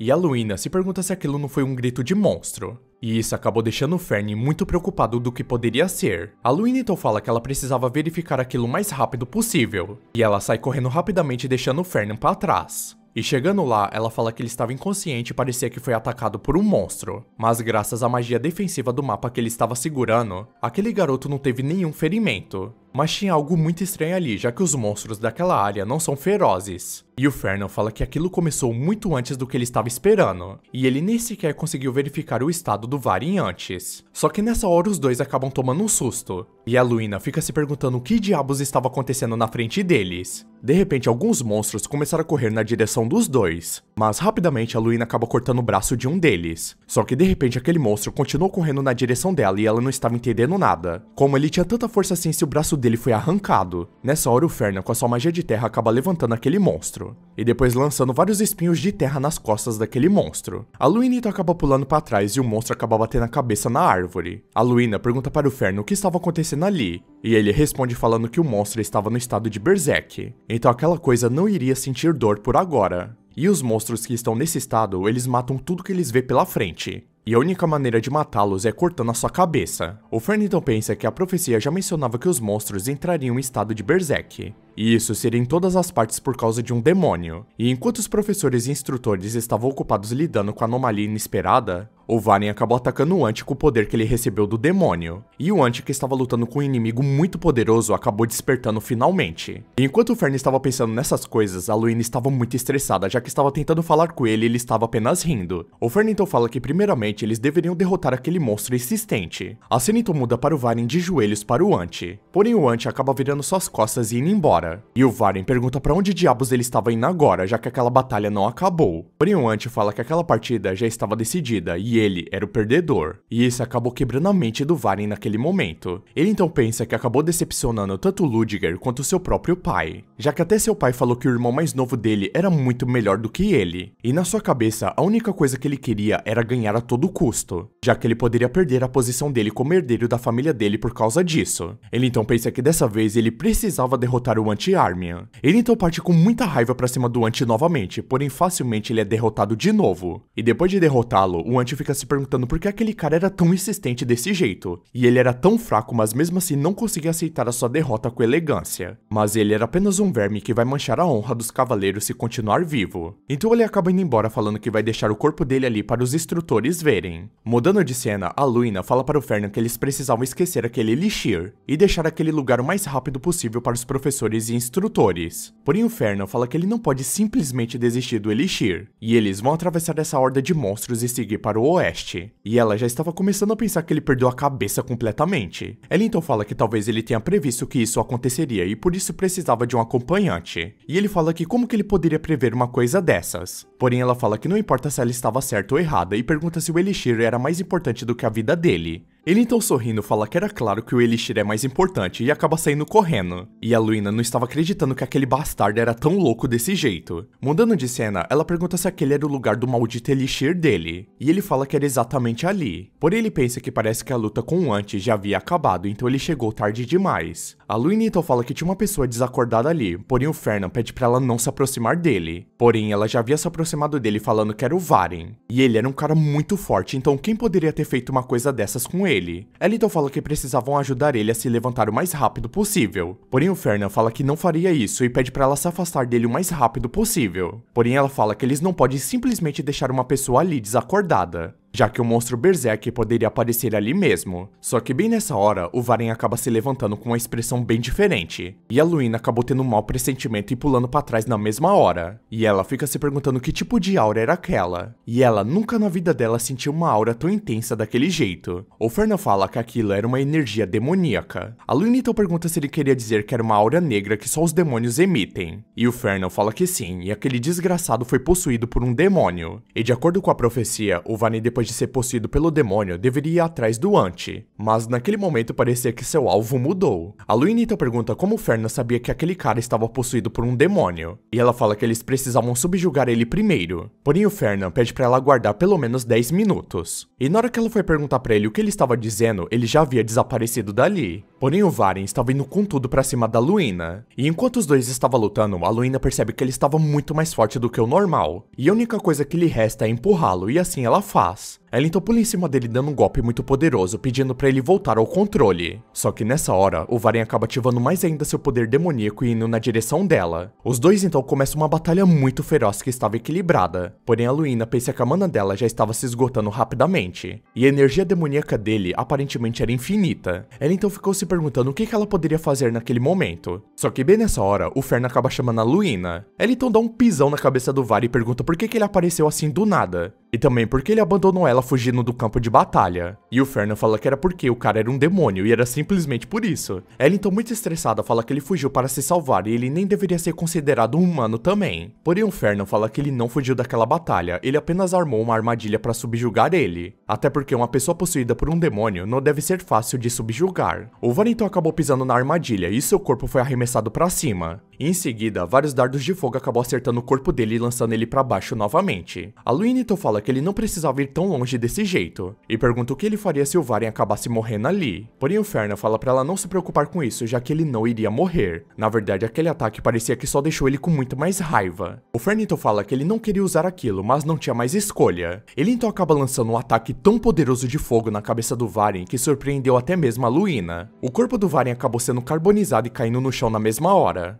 E o Fernan, todo orgulhoso, fala que a operação foi um sucesso. E ela pergunta se aqueles itens que ele acabou de usar não eram muito caros. E isso era um desperdício de dinheiro. Porém o Fernan fala que a situação que eles estavam não tinha mais o que fazer. Mas a Luina fala que se eles tivessem trabalhado juntos, eles poderiam ter derrotado ele. Porém o Fernan fala que nada ia adiantar, já que ele estava possuído por um demônio. Só que enquanto a Luina estava falando, o Fernan estava pensando em outra coisa, já que tinha uma coisa muito estranha. Já que quem deveria lutar com o Varen possuído era o Anti-Armian. Só que parando para pensar, embora o Ant seja o herói que vai salvar o mundo, ele ainda era apenas um aluno do primeiro ano da academia que não despertou completamente suas habilidades. Então, com base no momento atual, a Luina, uma aluna do segundo ano, era naturalmente mais forte do que o Ant. E ao perceber isso, ele acabou ficando muito irritado, já que ele gastou muito dinheiro à toa. E ele pensa que estava tão fixado na palavra demônio que ele acabou esquecendo o que era mais importante: o quanto que custaria todos aqueles itens sendo usados em uma armadilha. Só que novamente o Varen acaba se levantando e já parte pra cima deles dois para atacar novamente. Porém o Fernan estava tão estressado que ele gastou muito dinheiro que acabou acertando um socão na cara do Varen, o que acabou nocauteando aquele garoto na mesma hora. Mudando de cena, o próprio Varen estava assistindo o que estava acontecendo com ele, e mesmo vendo aquilo, ele não estava acreditando que aquele poderia ser ele. Ele então fala que algo não estava certo ali, e o Fernan fala que aquela esfera grava exatamente como a cena foi, e não tinha motivos para ele inventar uma coisa dessas. Porém o Varen fala que não se lembra de nada depois de lutar contra o Anti-Armian, e o Fernan fala que era por isso que ele estava gentilmente explicando tudo pra ele agora, e fala que depois que ele perdeu a luta contra o Ant, ele foi possuído por um demônio e atacou todo mundo. Porém o Varen fala que ele nunca conheceu um demônio na sua vida. Então, por que ele tinha tanta certeza assim que foi possuído por um demônio? O Fernan fala que ele já viu a gravação, então ele deveria muito bem saber o porquê. Ele foi atingido por uma bomba de frente e dezenas de flechas mágicas perfurando o corpo dele. E não só isso, mas também uma coluna feita do fogo do inferno também queimou ele por inteiro. E o fato dele estar vivo depois de tudo isso que aconteceu com ele, era a prova que a energia demoníaca acabou protegendo seu corpo. Mas além disso, eles usaram muitas coisas para fazer o demônio sair do corpo dele. E o Varen pergunta se ele estava falando dos artefatos que ele usou para matar ele, e se ele também teria que pagar por isso. isso. E o Ferna, como é cara de pau, começa a chorar falando que ele também estava com trauma mental imenso, já que ele acabou gastando muito dinheiro pra salvar a vida do Varyn de um demônio malvado. O Varyn então fala que entende e pergunta o que ele poderia fazer por ele. E o Fernan fala que era muito simples e acaba entregando um contrato para o Varyn ser escravo dele. E na hora que o Varyn pega aquilo pra ler, ele fala que aquilo era apenas um contrato de escravidão. O Fernan então fala que já que ele não quer desse jeito, então ele não tem escolha. Ele vai ter que lidar com esse assunto conforme as regras normais. E terá que mostrar aquela esfera de gravação para os Inquisitores. Então é explicado que os Inquisitores é uma organização diretamente subordinada ao Imperador, cujo objetivo principal é encontrar e aniquilar os demônios. E como há 1000 anos não existem mais demônios, aqueles inquisitores foram meramente jogados de lado, e eles estavam procurando uma chance perfeita para voltar aos holofortes. Porém o Varyn fala novamente que ele não tinha nada a ver com demônios. O Fernito fala que já que ele foi possuído por um demônio, ele naturalmente vai ser expulso da academia. E pergunta se o pai dele vai reconhecer um filho que foi possuído por um demônio. Nessa hora o Varyn vê que não tinha escolhas e acaba aceitando aquele contrato. E fala que estará sob os cuidados do mestre a partir de agora. A Luína então pergunta se era certo o que eles fizeram e se não seria melhor informar aos professores.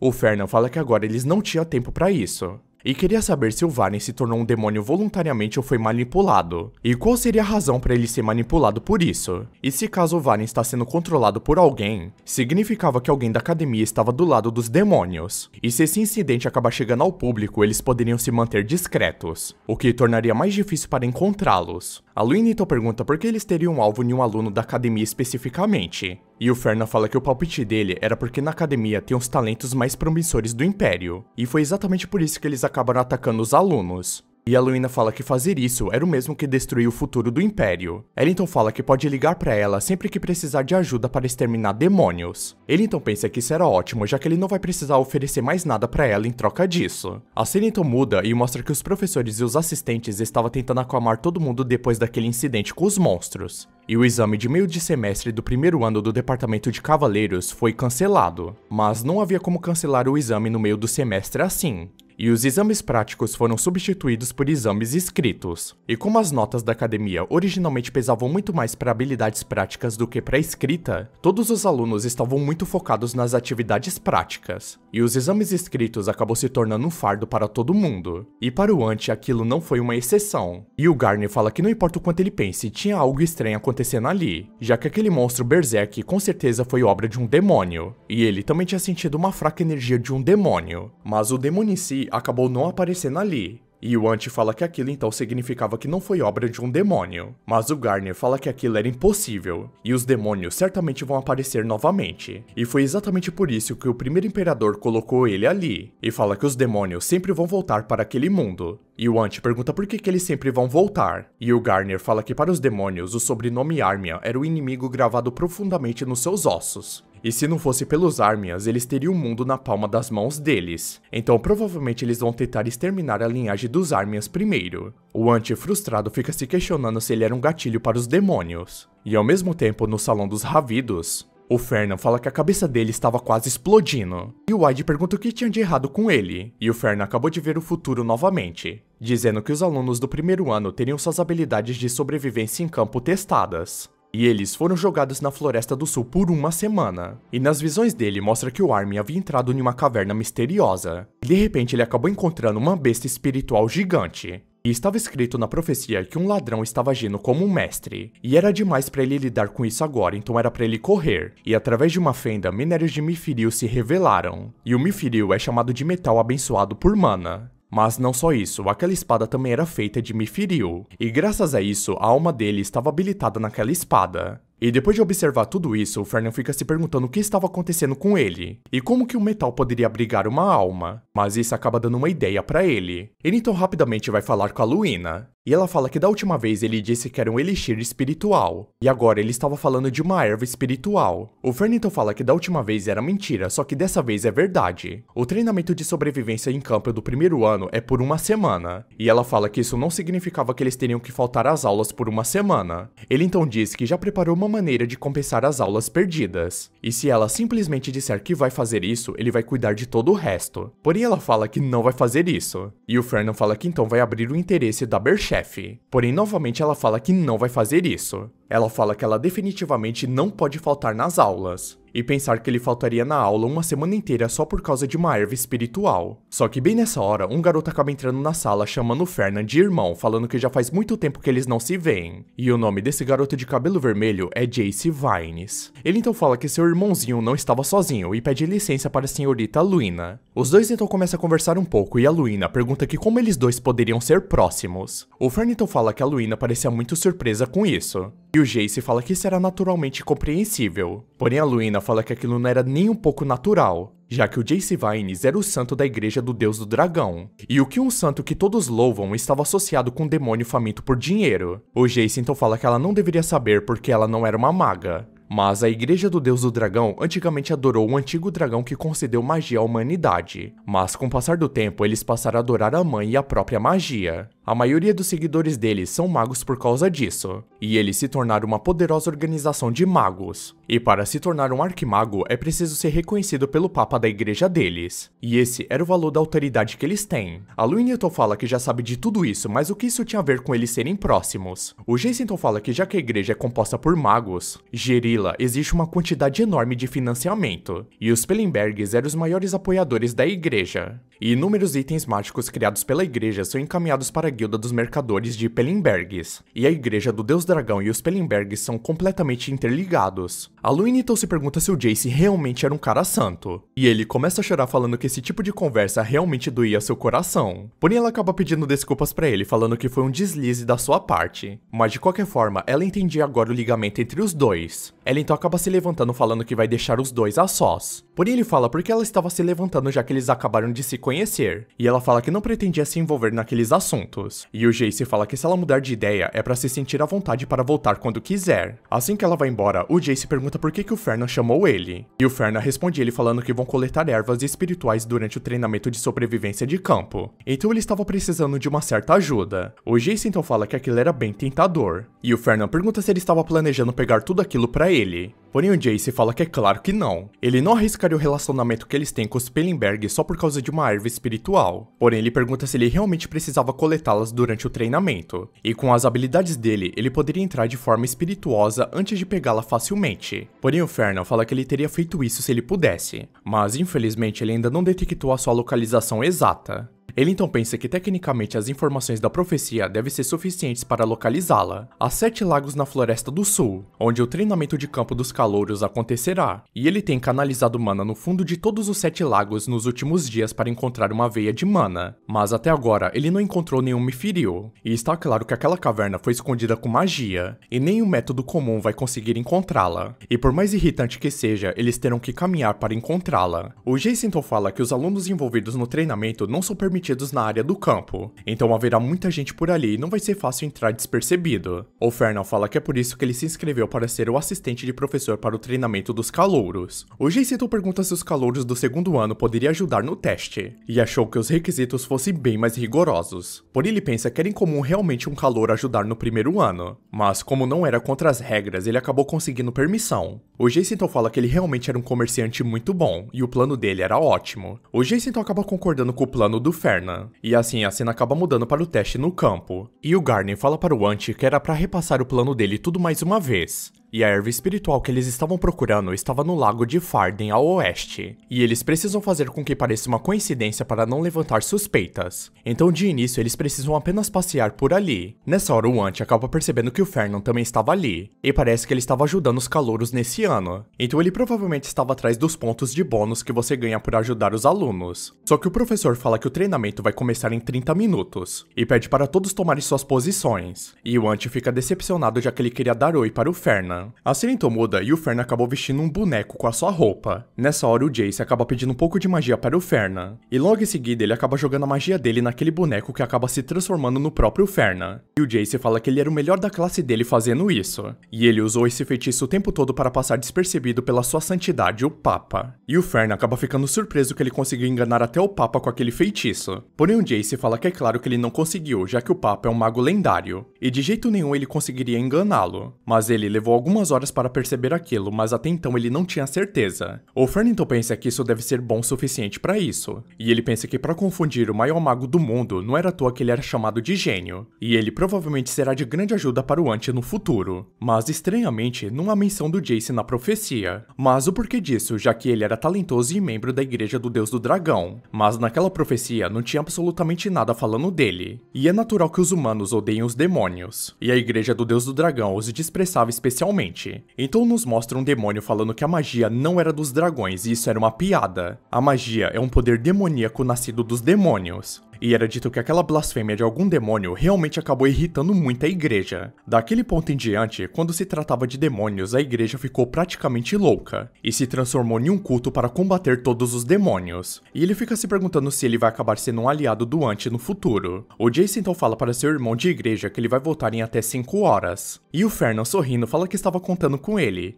Logo em seguida, o Fernan estava observando o que o Ant estava fazendo, e ele percebe que ele estava indo para o oeste, então o único lago que tinha por lá era o lago de Farden. Ele então fala que agora era a vez do Varen fazer o que ele queria. Nessa hora, o Varen acaba aparecendo na frente do Ant. O Ant então pergunta se ele realmente queria tentar lutar com ele de novo, e fala que ele não iria conseguir vencê-lo, não importa o quanto ele tente. E o Varen pensa que já sabia que não conseguia vencer aquele desgraçado, e ele também não queria continuar com isso, já que era patético. Então é mostrado que o Fernan queria que ele se agarrasse ao Anti-Army durante o treinamento prático. E o Varen pergunta por que ele queria que ele fizesse isso. Porém o Fernan disse que parece que ele não entendia a situação atual, já que o Varen estava devendo sua vida a ele. E o Varen fala para o Ant naquele momento que ele não pode aceitar a derrota dele. E o Ant pergunta se perder 2 vezes já não era o suficiente para ele. Porém o Varen que não importa se for 2 ou 100 vezes, ele não vai perder a reputação dele. Então ele vai lutar com ele novamente até ele reivindicar a honra dele. E o espírito estava rindo da cara do Varen, já que mesmo perdendo ele continua desafiando o Ant.